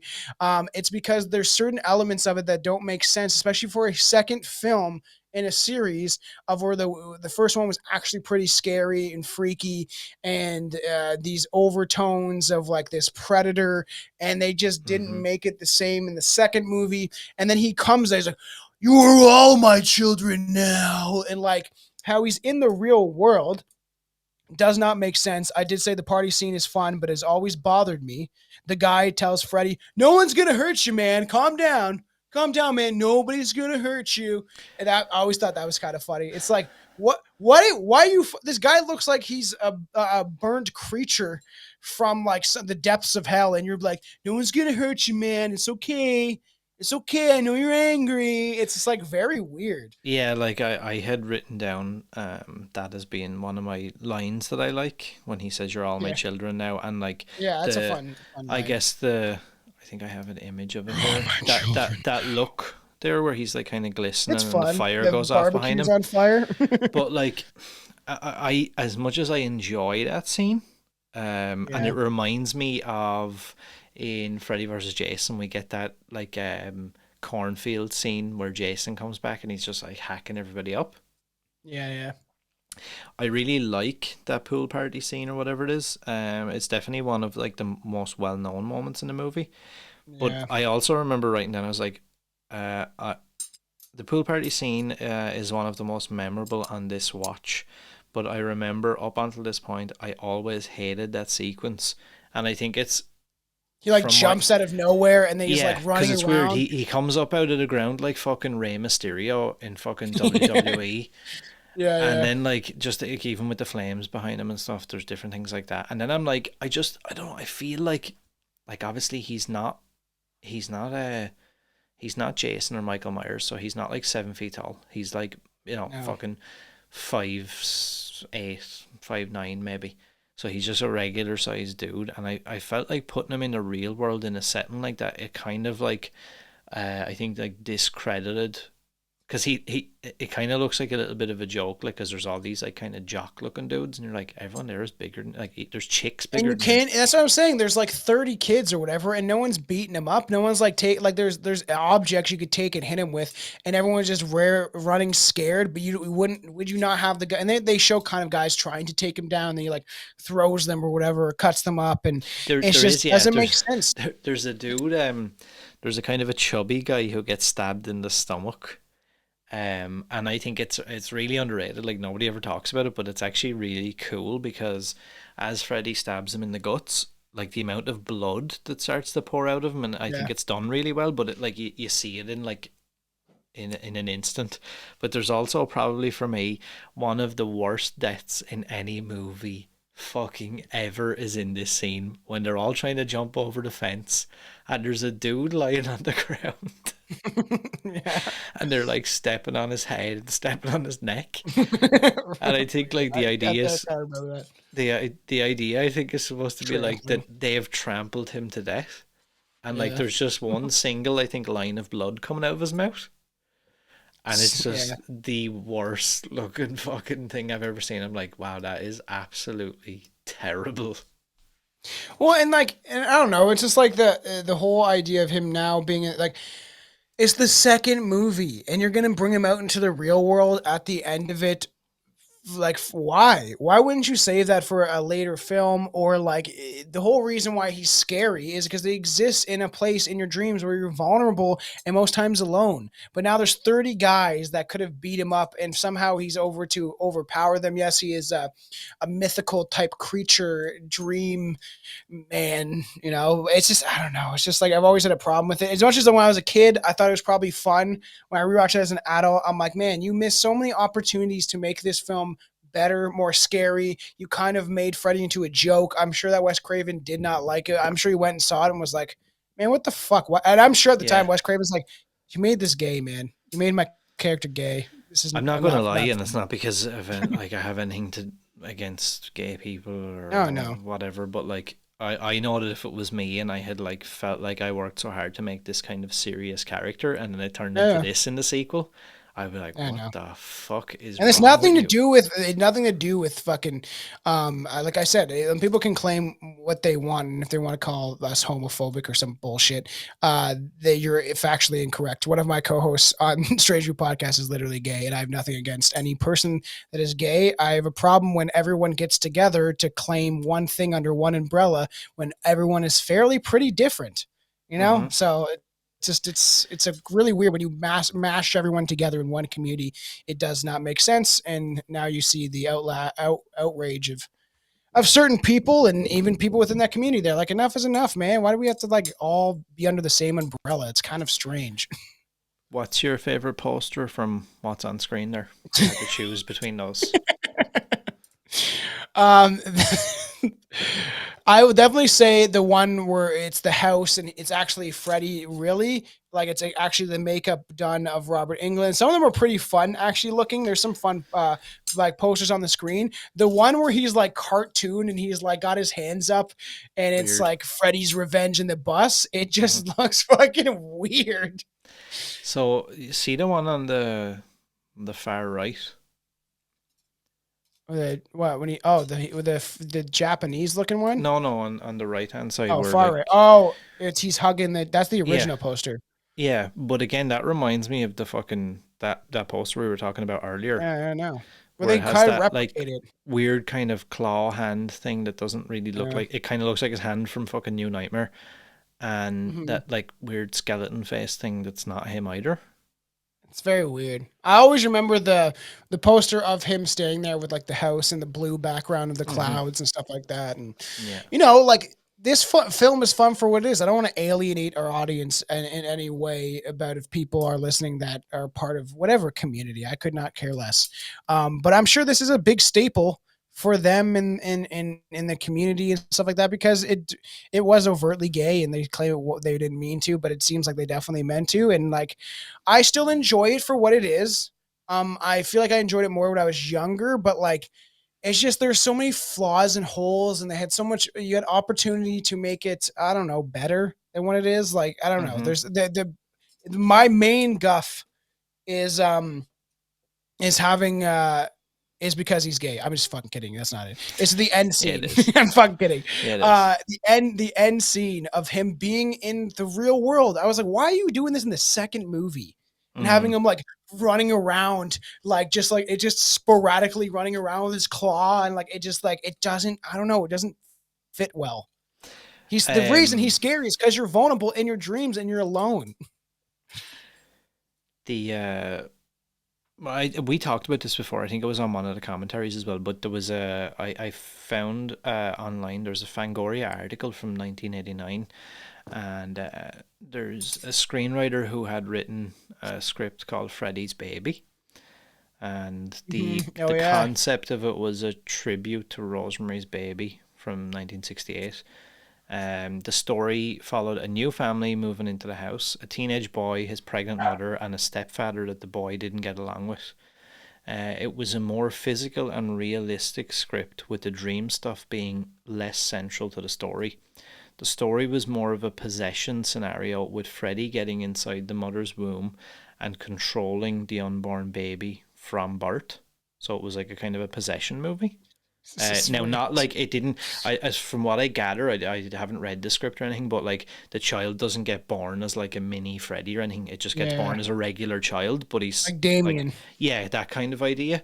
But apparently, the only reason that didn't get made at the time, New Line passed on the idea because there was an executive that worked for them at the time called Sarah Reisher, and she was pregnant at the time, and she had a lot of pull in New Line, and she was like, "Nah, that upsets me. I don't like that story." So I'm offended. It makes me angry. yeah, and she Like, just yeah, nixed I the know. idea, and that was it. Before we move on from There's this so many one, better ideas that they could have done. I know. Before we move on from this one, do you have both a favorite line and a favorite kill, or a favorite scene? For me, I'll give you a How does second to think. How does Grady die? Oh, he gets trapped in the room with Yeah, after Jesse, right? so I guess that kind of ties into. I'll give mine if you want to have a think about it. My favorite scene. I know it's not really a kill per se, but when Freddy comes Is out the of coach. his Love body, that fucking man ass. fuck that. When Freddy comes out of Jesse's body and just kind of flops, I wrote it down exactly like that. I was like, when he bursts through his body and he kind of shrugs off the remaining skin, like getting rid of an old coat. I love that scene. I think that's quite cool. And probably my favorite line, or my favorite like moment, other than the usual like "you're all my children" and all that shit, would be when he says, "You've got the body, I've got the brains," and then peels the skin off his head. Yeah, actually, that's a fun one. I kind of like that. I do like the claws going through Grady into the door, and "you are all my children now" is like, because he's a predator and he wants to molest all of them, because that's pretty much what he would be doing. And I feel like that's part of it. And I did write. It's funny because in the documentary, they all talk shit about this movie though. All of them, and act like they didn't know what they were doing, and like, "Oh, we just threw it together, da da da." Especially like the one director, that bald guy with the little glasses that kind of looks like, the Nazi in Indiana Jones that like melts and shit. He kind of looks like that guy. It's like, I just don't believe that at all. I no, don't believe either. And then they all talk shit about it, and they're like, "Oh, well, yeah, it could have been better. We did this. We were like throwing ideas together." And it's just like, when you have to have a cement idea. You can't like be throwing in all this stuff, and then the producer's like, "I want to see this," and then the writer's like, "Well, I want to see this," and then the actors really don't get to say, but like, it's just like, this is where you get these muddied movies from, and it's just kind of sad considering, the reason as well, actually, that I think I said earlier about it like doing so well. That's why they made another sequel. When this thing released in Europe, when it came out on tape and stuff like that, it was extremely, extremely, extremely popular in Europe. Makes sense. Like, They're all really, really just popular kidding. I'm in just Europe. kidding. But Everybody no, and I think maybe that might have had something to do with it. Yeah. Europe is a little more sexually promiscuous than the States and even Canada when it comes to the idea of that a lot of Protestants, Christians, Catholics founded the United States and stuff like that. So they're a little more prudish, so, and and then you go to like Germany, and there's underground sex clubs, and you can get your asshole fingered by a doctor for fun, and Jackass where Johnny goes to like the German place, and it's like, "We will stick our fingers in your," you know what I mean? It's just like, well, you think of a Euro trip, right? When they go around Europe, like an Euro trip, and there's all these freaky clubs and stuff like that, and it's just like, yeah, people can do what they want, sure. It's just, I don't give a fuck what you do. Just, I'm not going to those clubs though. But yeah, that definitely had something to do with it. So out of 5 Freddy fingers, I was gonna do 2 bloody towel whips. Oh, okay. Out of 5. I'll do 2.5. I'll get, honestly, yeah. And that's there's fun stuff about it, and that's being generous, but it just could have been better. Don't really have much more to say about that, to be honest with you. So I guess we'll get to the final part of this Yes. first deep dive, which is another fan favorite. Actually, it's got a huge cult following now. Nightmare on Elm Street 3, Dream Warriors. I actually do enjoy this one very much. 3 and 4 are probably next to the original some of my favorites, but I like them all pretty much, except for yeah, we'll talk about it in the next series. So many problems with some of them. So yeah, obviously this is the third installment in the franchise. Always like this one. Another new director we have, Chuck Russell. This one was released February 27th, 1987. Again by New Line Cinema. Chuck Russell sounds like a fucking wrestler. Chuck Russell. It's had a little bit of a higher budget again, 4.5 million, and a box office return of just under $45 million. The plot follows a group of teenagers who are patients at a psychiatric hospital. They discover that they all share a common connection. They are the last remaining Elm Street children targeted by Freddy Krueger in their dreams. Led by Nancy Thompson, a survivor from the first film, the teenagers learn to harness their dream power and fight back against Freddy to save themselves and other potential victims. So obviously there you heard that Heather Langenkamp comes back again as Nancy Thompson. Patricia Arquette plays Kristen Parker. Larry Fishburne plays Max. Robert Englund again as Freddy Krueger. Jennifer Rubin as Taron White. Other than that, there's other characters, but I don't think anyone really gives a shit about him. Who plays what's his name? McCain, the black dude. I actually really like him. I don't know. What's his name? Picked a handful of fucking. He's like one of my favorite characters in this film. Lawrence Fishburne. No, that's Lawrence Fishburne is the psychiatric. He plays Max. Yeah, that's a psychiatric. But you know the chubby black kid. Oh, McCain? I can't like Kincaid. Kincaid. I love his character, and like it's funny because they wanted some like beefed up guy, in like they're talking about in the doc where they wanted some like more kind of strapping young man kind of thing, and they actually like in his what do we call that? His agent was like you should go audition and stuff like that, and he did, and he got the part, and I actually truly do really love his character. It's like one of my favorite characters when it comes to this film. Yeah, he's actually, and I think a lot of people share that same idea. Pick your favorite tagline. Freddy's just around the corner. Okay. If you think you'll get out alive, you must be dreaming. It's not bad. If you think you're ready for Freddy, think again.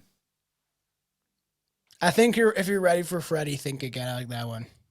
Yeah, that you one. You ain't ready for this jelly. That first one. I'm gonna stick my fingers in your belly. That's a music video that I something happened to me when I was a kid watching that. I don't think you're ready for this jelly. I don't think you're ready for this. I'm too bootylicious for you, babe. It's crazy because they, despite Wes Craven not wanting to return A Nightmare on Elm Street into a cheaper slasher series like Friday the 13th, New Line Cinema always asked him if he wanted to return for part 3. Craven did return. He wrote a script with Bruce Wagner, but New Line decided not to use it. And imagine if he would have been able to do it, because Craven's script had the idea of bringing Nancy back, but ultimately a lot darker and more ambitious than New Line Cinema wanted to tackle. And it's like, you know how much better this could have been if you let Wes Craven come back and have this like darker aspect to it, make it back into a scary horror movie. But I even wrote down my thing. They kept stepping away from the scary aspect. I think it would have been better if they went with Wes's darker script. And the script that he had wrote for this eventually went on to be the script that was the basis for A New Nightmare. Yeah, that's interesting.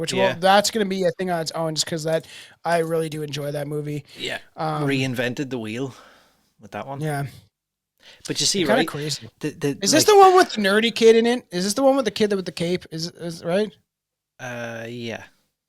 But does that not tell people or show people like how genius Wes Craven was to have to create a Nightmare on Elm Street, okay, and then its subsequent sequels just like it was like gay, Dream Warrior like battle stuff, Dream Master, Dream Child, all this shit, right? Yeah. And it's all goofy. And then he comes back on the scene and somehow reinvents the entire thing again. Yeah, I know. Better than they've done it for like the last 5 movies. And like he's done stuff like that multiple times. Like when he remade fucking The Hills Have Eyes. Very rarely would I say like I prefer the remake of The Hills Have Eyes than I do the original. Yeah, I agree. And I was reading something about Kincaid's character and how the actor, they kind of pushed him to go audition. He was only doing smaller roles, and his name is Ken Sagos. And I guess he was in a storm, caught in a storm, was a few hours late, and then the director kind of said, "Do what you want," and Ken said, "Fuck you" to the director. And probably while he was doing the monologue or whatever, they kind of said to whatever, do what you want with the audition, and that's what got him the role, probably. Kind of a cool story. It's like I know, kind of a cool story. All the budget went to the special effects. When it came to A Nightmare on Elm Street 3, Warriors New Line Cinema decided to give most of the budget to the special effects, despite CGI being available at the time. Most of the effects were still achieved practically, which I like, while the giant Freddy worm and even the decomposing pig were impressive effects. The effects were almost even more horrifying, which there are some fun ones when he's like a puppet. Also, the snake Freddy looks like a penis.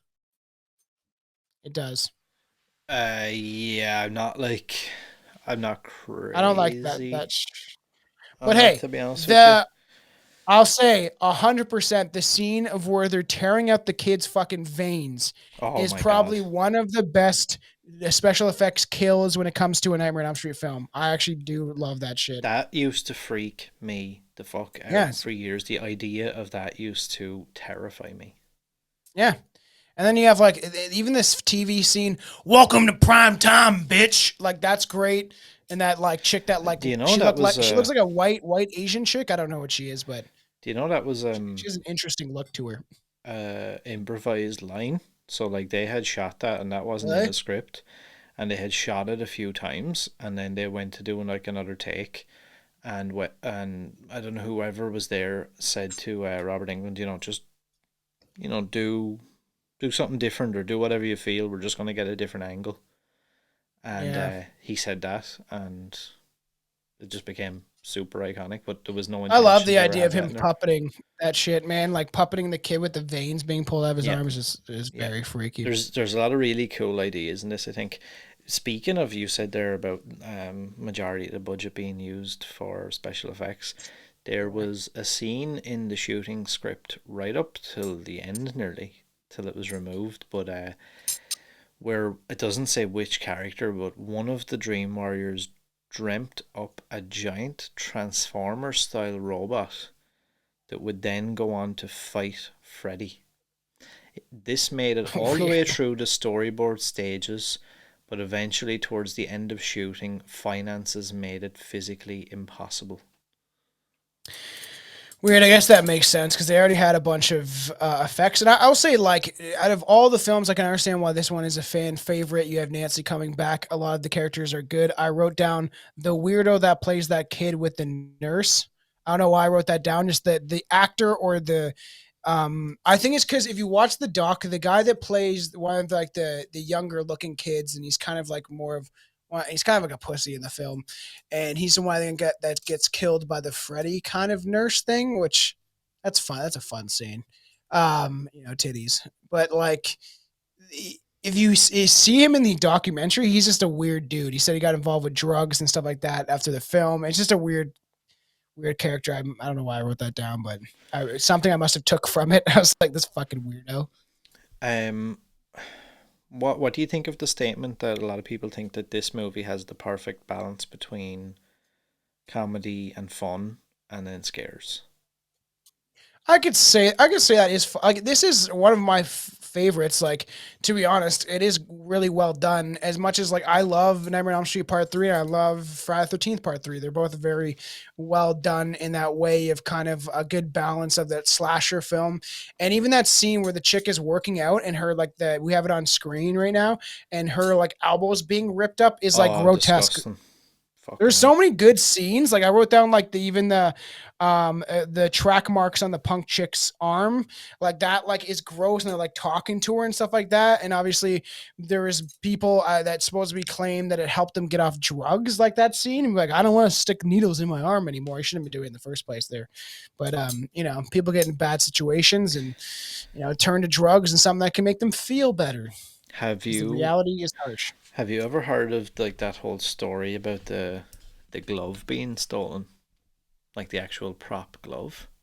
No, what? Really? Yeah, so the glove went missing, and I'm nearly sure it's in it's in one of the documentaries about it.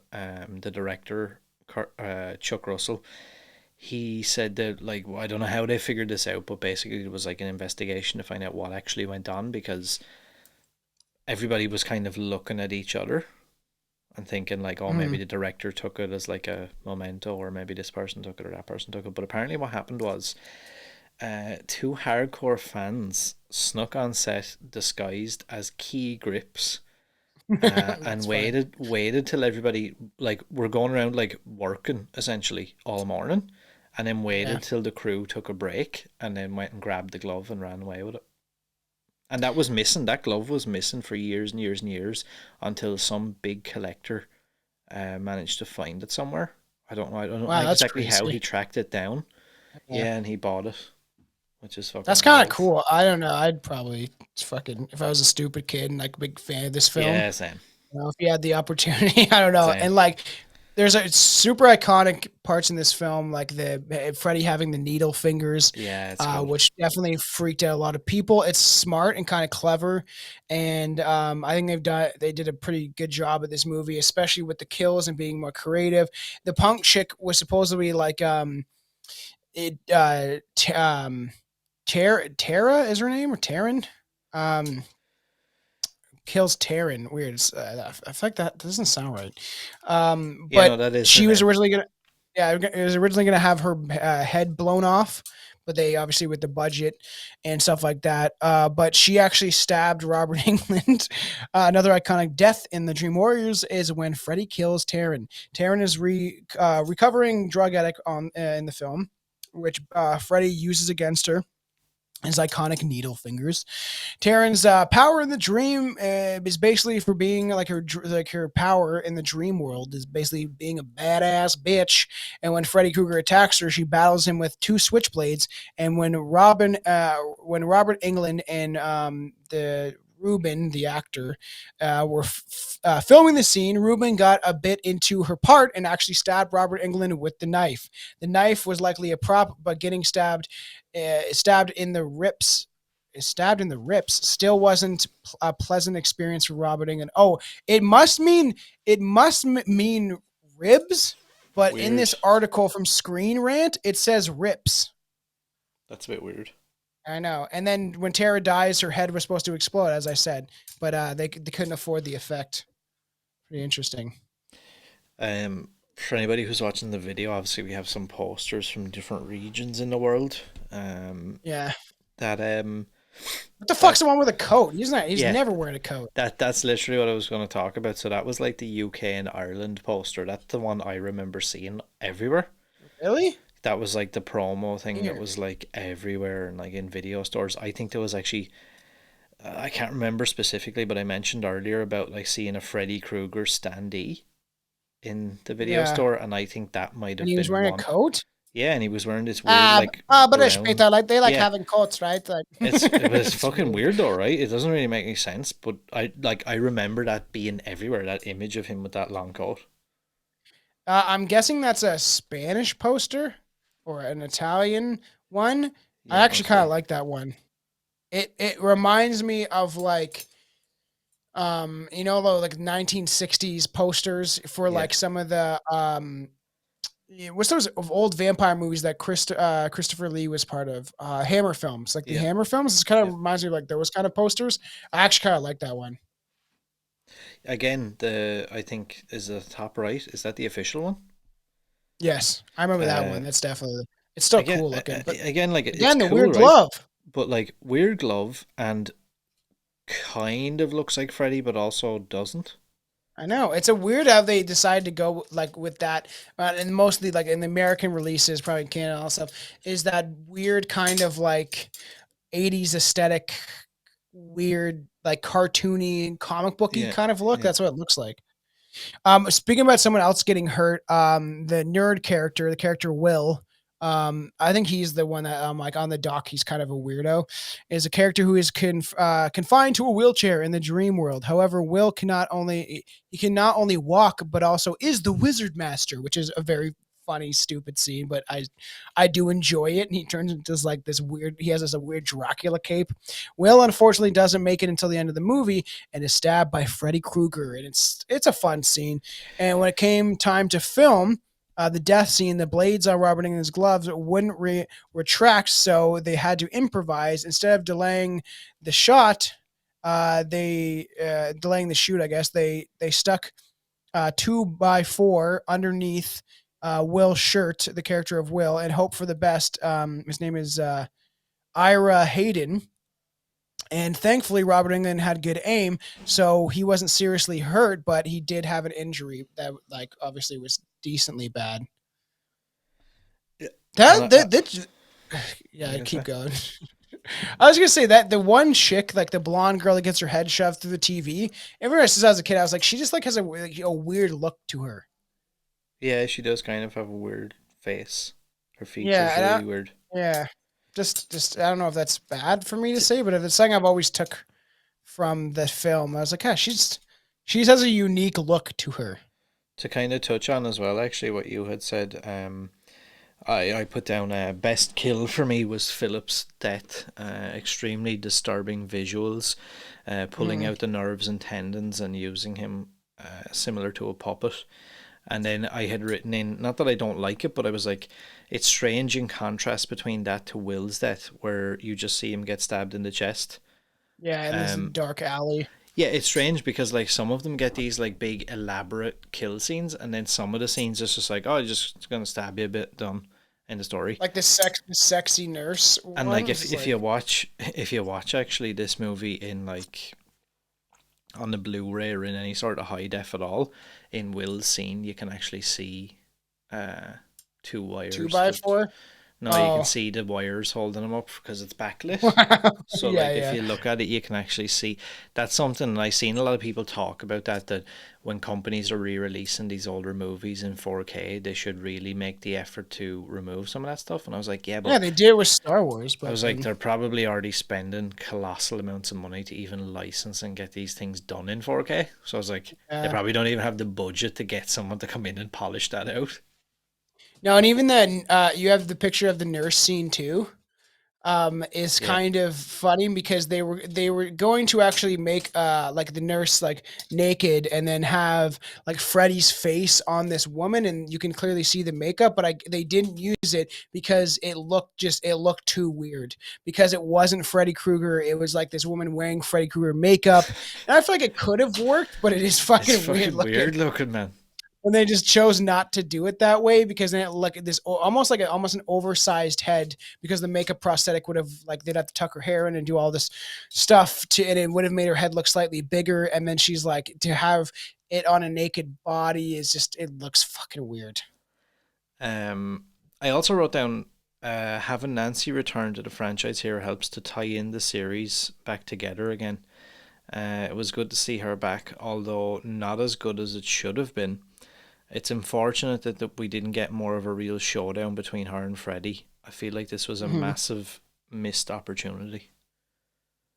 Yeah, there's so much more. There's been so many missed opportunities with these movies, and like I said, we like them for what they are.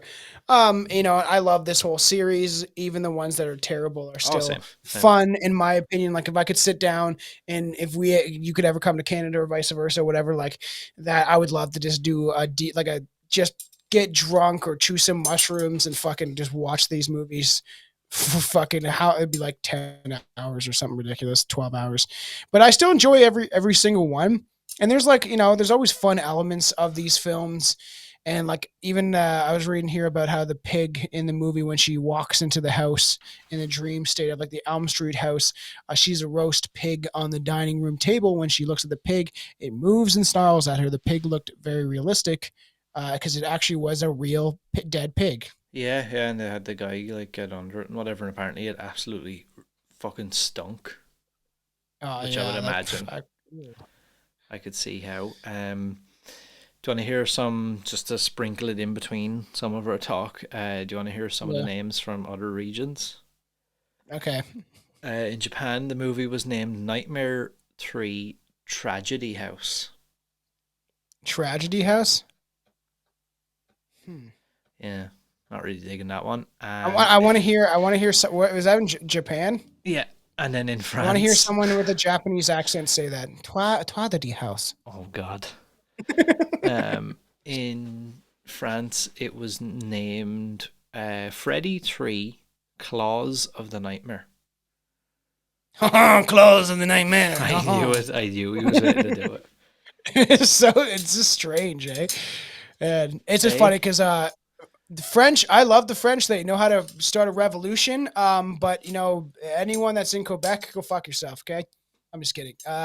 French being Canada, we're not a big fan of the French Canadians. They're kind of slightly a little brainwashed, and they think they're better than us, and they're very rude to people everywhere in Canada. I've said this before, right? Everywhere in Canada, it's bilingual, except for Quebec, where you go to everything's in French, and if you don't speak in French, they're very rude to you. And I've heard that people from France don't like French Canadians, so you're on our side. It doesn't surprise me. Yeah. Here's something actually, and I wrote this down. Obviously, like some of the iconic lines in it are, "Welcome to primetime, bitch" is probably the most notable one. But I always enjoyed that that explanation of like what Freddy is, and it's that whole thing of the bastard child of 1,000 maniacs. Yeah, because that was in this, wasn't it? Right? Did they mention it? Yeah, right. And I used to say that on a lot of podcasts, and to a lot of people, I used to reference that part. Yeah. I stand corrected. So What do you mean? myself and many other people who have podcast shows, interviews, make YouTube videos about this have been quoting that line wrong. The line is the bastard child of 100 maniacs. And we think it's 1,000, right? Yeah, I don't know where that came from, but like so many people quote it as that, but it's actually not that. Because it's like whatever. I was just thinking, I was like, it takes only one sperm, right? So his mother is maybe raped by a bunch of maniacs and stuff like that, 100 psychopaths in an insane asylum, but it would only take one sperm to penetrate the egg. So it's only one guy technically. This is like she's went through a horrible experience to create him. But I get the sentiment of being like, oh, 100 psychos raped you, so like it's like a mixture of all of them. That's why he's a big Barnes child molester. Yeah, and it's like, it is, to be honest, it is clever for what it is. Kind of like fucked up and weird and strange in some regard. Yeah, it is. I don't know. I think it's because he's such a supposed to be an evil character that is like almost like a sadist, where he enjoys inflicting pain on others, and you know what I mean? Because that's part of who he is, and taunting them and playing with their emotions and their fears and using that and I do like that this one didn't go too far off, and it was mostly kept in the dream world, and that's what the second one ruined for me. You know what? All right, I love a lot of the special effects and the scenes here. I think they're done really well, like you said about the chick working out in her arms, like bending the wrong way and shit. It's absolutely fucking, and it's done really well. It's even by today's standards, it's still quite vile. The Philip guy getting his fucking tendons ripped out and shit. But then it's like there's this weird contrast between like were they trying to be like so clever that like it ended up looking dumb, But like I wrote down here, I was like, the Chest of Souls is another iconic scene and a really good makeup. Yeah, Some I of like the that too, stop actually. motion in this movie is absolutely fucking terrible. The Freddy Yes. puppet transformation and the scene with John Saxton's character fighting the fucking skeleton looks like something from Oh Jason and the yeah. Argonauts. It's fucking Yeah. horrendous. It does not look good. I don't know why they chose to do it in the way they did. It could have been done better, but yeah, the Freddy puppet on his own looks kind of cool, but then how he moves and stuff like that is just Is the so part, yeah, I have badly the issue done with, and yeah. looks like it looks like one of those films from like the 1930s, 40s. Jason You know and the what I mean? Argonauts. That like when they were just using like yeah, all these like dinosaur creatures that look horrible. You know what I mean? Very Yep. fucked. So after the Dream Warriors band together, they set off to go rescue Joey, who has been captured by Freddy. They do save him, but not before they venture into Freddy's dungeon, which is filled with smoke, fire, and other junk. The documentary Never Sleeps Again, The Elm Street Legacy, revealed that the room they were filming in didn't have AC, and with smoke and it had fire, it was very hot and hard to breathe.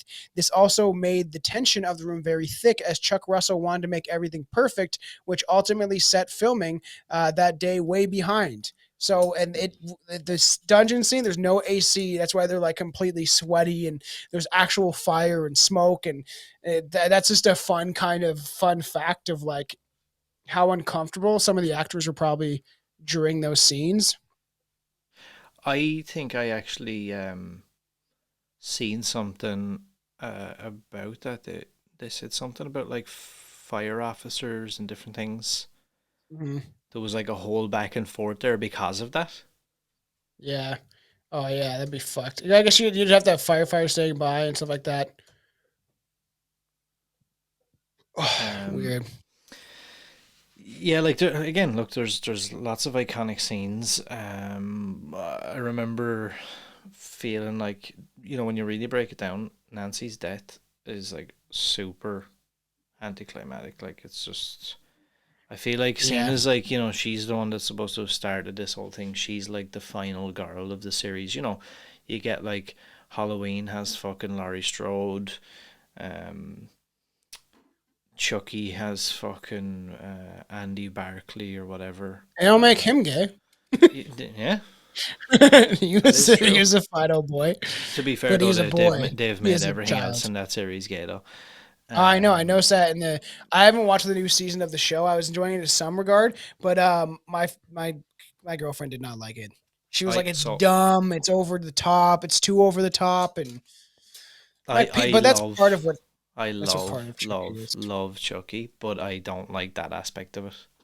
Yeah, when we're gonna have to do, I think we should do a deep dive on Child's Play 1, 2, and 3 for sure. I would love And to. I would we'll love to do start the whole Chucky. Yeah, we the will whole do all series. of it.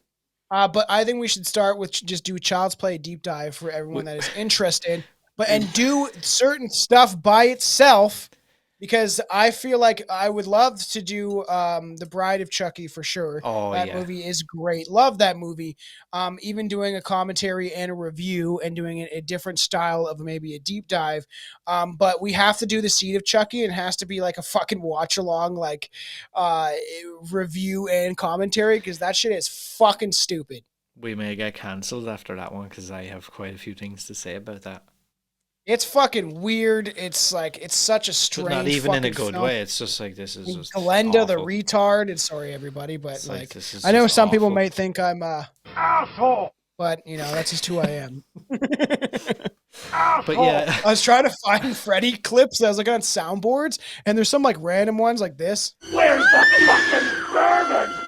Where's the fucking bourbon? Which I was sitting outside yesterday smoking cigars and having some scotch. Chelsea's dad gave me this, like, I bought a brand new bottle of scotch. I actually did enjoy it. It was pretty cheap. And then he gave me one that he didn't really like, and I tried it, and it was fucking awful. And it was probably like way more expensive than the scotch I bought. And it was like, ooh. You've had your fun time on bourbon, right, Aaron? That's like another That will poison. come out. I used to think vodka was like, and everybody, like my friends at the time, used to always say, as long as you don't drink vodka, it's all good. Now it seems to be as long Yeah. as I don't drink any fucking spirits. Liquor.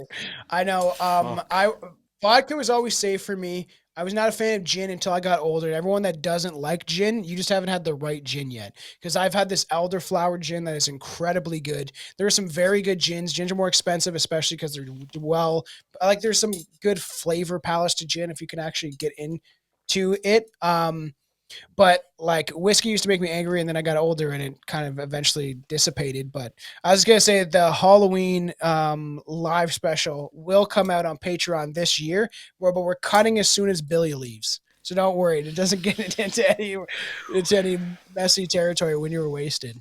Because about when Billy had to leave is about when it went overboard. Everything went downhill from what I hear. I wasn't there at the time, but from what I hear from Tom and the guys, things went completely off the rails at that point. But I wasn't. I was possessed by that point, so I don't have no memory.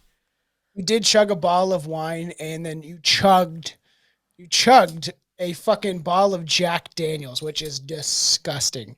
I feel like I can still taste that, you know. Oh man, I know. I can't drink watermelon vodka anymore because when I was in grade 8 graduation, so stupid. I chugged like a 26er of that shit walking around. Such a stupid idea. Yeah, so At the time, it sounds like a great idea though. No, and you sound fun. I will always laugh because the makeup I was wearing, and I could still, because I took a little bit of mushrooms, and this is when I was able to balance mushrooms with alcohol. Now I don't like doing that because it can fuck you up. And I took off my mask, and I look like a Batman because I put black makeup on my eye. Do you remember that? Yeah. So I don't know. Riddler, wasn't I? Yeah, you are. That costume probably brings you bad memories. I have it hanging up over there, and I'm like, I'll give this one. I'll give this one 8 or 9 Freddy needle fingers out of 10. I actually really enjoy the third movie. It's great. Yeah, I would probably go with the same. Like I said, I had a couple of gripes. I just felt like Nancy's death was a bit shit. Even when Freddy gets beaten at the end, in my opinion anyway, it's a bit boring. I wasn't. If anyone's annoyed, my girlfriend was like, that's probably annoying, the claws on the mic. I'm like, it just gives the element. I've just been playing with these claws the entire 3 hours. Just you won't be able to hear anything, only that. Get what you're saying, sorry. But yeah, I was reading up a little bit more, so this was originally intended to be the last of the Nightmare series, and it was actually shot that way. The shooting script also backs up this idea. In the scene when Dr. Gordon visits Kristen a few days after Freddy's defeat, Kristen reveals that she is moving to New York City, which is the city that never sleeps. Yeah. When Dr. Gordon asks her if she's going to see her, meaning Nancy, in her dreams, she answers that she dreams of her every night, suggesting that Nancy is somewhat of a guardian angel, and that is the end. She died. Okay, Nancy dies, right? In this one, am I wrong? Yeah, how does she die again? That's what I'm saying. It's just boring. She just gets stabbed in the chest, and it's just like, what a weird way to kill her character off. I know, yeah. Like, it just seems really weird. That's what I was saying, like, about Halloween has Laurie Strode. Like, all these different franchises have these, like, kind of iconic, you know, this final one doesn't, girl or whatever. And, like, this had her.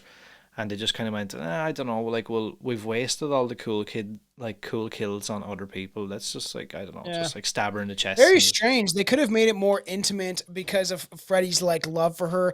I did watch this, like, 2 or 3 weeks ago because we didn't know when we were going to actually record this. And I probably would have liked to rewatch this one. But, you know, down the road, we might be doing a commentary on some of the more, you know, beloved ones like this one and stuff like that. But, I don't know. I just feel like they could have made her kill a little more prominent and even sexual because Freddy always seemed to have wanted her. Really forgetful. And yeah, because that's what I literally forgot about it, that she even died. And it is weird because this Nightmare on Elm Street and Friday the 13th have always been my favorite slasher series, but like they do share the same element of there's not an actual there's a final girl in every movie, but they're all different. Mostly every single one is different except for like the first and second one or something like that.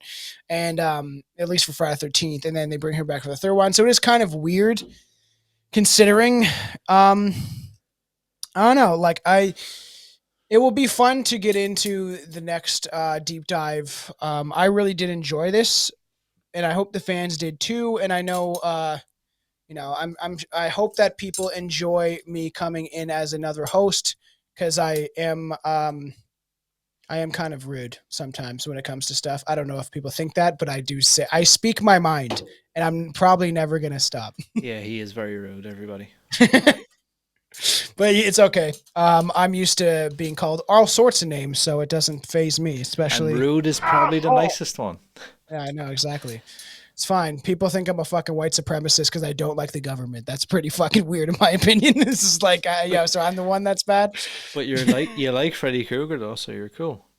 Yeah, I'm an awesome guy. I love Freddy Krueger. I love horror movies, and there's so many horror movies encompass so many people. Like the horror community as a whole, also can be very toxic too, because people argue with each other and get into these weird conversations about like even with I follow like different Facebook groups, and you see people arguing about like the best killer in Scream or this or that, and it's just like just enjoy it for what it is. We don't get any more. We got what we got, kind of thing. And to be honest, when you're talking about the Freddy Krueger being in New York, you know how fucking cool that would have been? Like bring fucking Freddy Krueger to New York and he's like in the city and shit and like having some like crazy effects with like apartment buildings and stuff could have been fun. And I instantly when I read that thing where the idea of her moving to New York and stuff, and I was picturing all these like probably like crazy tacky but like cool ideas you could have done with like Times Square and different things. yeah, would have been fun. And when we do eventually dive into Friday the 13th deep dive, which will be coming, so I hope everyone gets very excited because I could probably do 4 hours on the first fucking 3 and then on and on. Because even like the Friday the 13th Takes Manhattan, that is a movie that people do not like that much. I actually enjoy that one. Yeah, I and don't we'll mind get it. into it when we do. I It genuinely was don't the mind it. budget was just shitty, but and that was one that I saw. I think before a lot of the other ones. But yeah, I hope everyone enjoyed this. What are you giving this film? I gave like an 8.5 because Yeah, I would. this is a better one.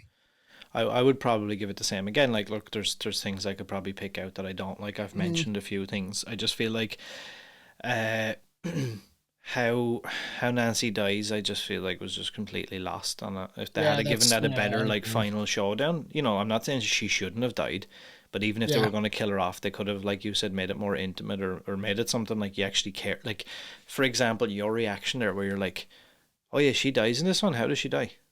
I know. I That's don't how everyone remember. feels. Like even when I'm thinking about it now, when you were like, "How did she die?" I was like, she just kind of just gets stabbed in the chest." Which And is it's it should just have been like, like more of like it was kind of a battle, but I feel like it should have been more of a battle of her yeah, going against him, and because their history should have been more of like a duel, like a little dance, yeah, and then yeah. have her like die Because you in get a that in every other more franchise. intimate way. Yeah, it's You get, fucking weird, but But other than that, like I enjoy this movie. I do feel like that when Freddy gets beaten, not killed, but when he gets beaten, I just thought that was a bit yeah, boring or whatever. I was like, it's a bit. And then that weird like I special know. effects of him like, doesn't he like spin around and he's like, Yeah, it's so stupid. I I don't was like like, that. it's like something out of the fucking There's some Power problems, and Rangers. yeah. Yeah, there's obviously we get what we got, which I keep saying. And stay tuned for the next deep dive into 4, 5, and 6. And you will have already heard Nightmare on Elm Street the commentary. Did you see how I sent you the 5th one on the on the drive? No, I haven't seen it. Yeah, when I just put commentary. Stupid. I thought you would laughed at that. oh wait, I haven't even.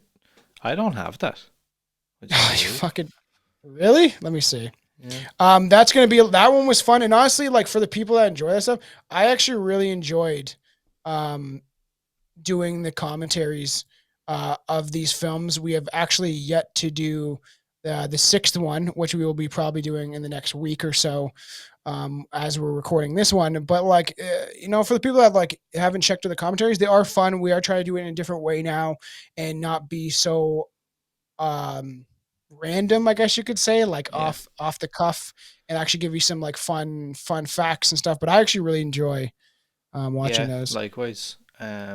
Yeah. Look, for everybody listening, the links will be down below wherever you're listening to this. Obviously, ClassHorrorCast.com. Hmm. First Class Horror on Instagram is probably where I'm most active. What about you, Tom? You can find me at strangebrew.podcast. That's our Instagram. I'm more active. I'm going to try to be on Twitter a little bit and post some pictures. So and like videos and stuff like that. I'm not on Twitter often. I wasn't a huge fan of Twitter. I don't know what it's like now because of Elon Musk, but it was just a very toxic environment in my opinion. But I'm going to try to be a little more active on there and get people more drawn into some of the clips now that they're trying to do a lot of video aspects on that app now. But Instagram is the best way. And then obviously support Strange Brew Podcast. We have a lot of fun stuff coming on that end of stuff, like the real serial killers. And we got the Toy Box Killer that I think should be out by the time this is out. And there's other stuff in the works. And so everyone just go, support the shows. Give us 5-star rating reviews on Apple Podcast for ClassHorrorCast, on Spotify. And then now with Spotify, you can actually comment if you want and stuff like that and give us your thoughts and ideas or maybe what the fans want to be called. Comment some only stuff like nice that. things. Yes. We don't want to hear bullshit. We want to prove it, so don't worry. Yeah, we only want nice things and 5-star reviews. Yes. You have to be nice because just take my negative energy and make it into a positive one, Do you have any fun, cool outros? I feel like you're always good at the outro. I always just say bye. Die, you little bitch. Die, you little bitch. There. Die, you little bitch. I can't do a good Freddy Krueger voice, but... That's what I thought you were going to do originally. I thought you were going to pull out the Freddy Krueger. Come to Freddy. That sounded stupid. Oh, God. Well, that sounded like Cookie Monster. All right. I guess we'll see everybody for the next deep dive. Yeah. I hope you guys enjoyed this shit. It's all about the fun, man. Stay classy, Elm Street. Sweet dreams. Sweet dreams, bitch.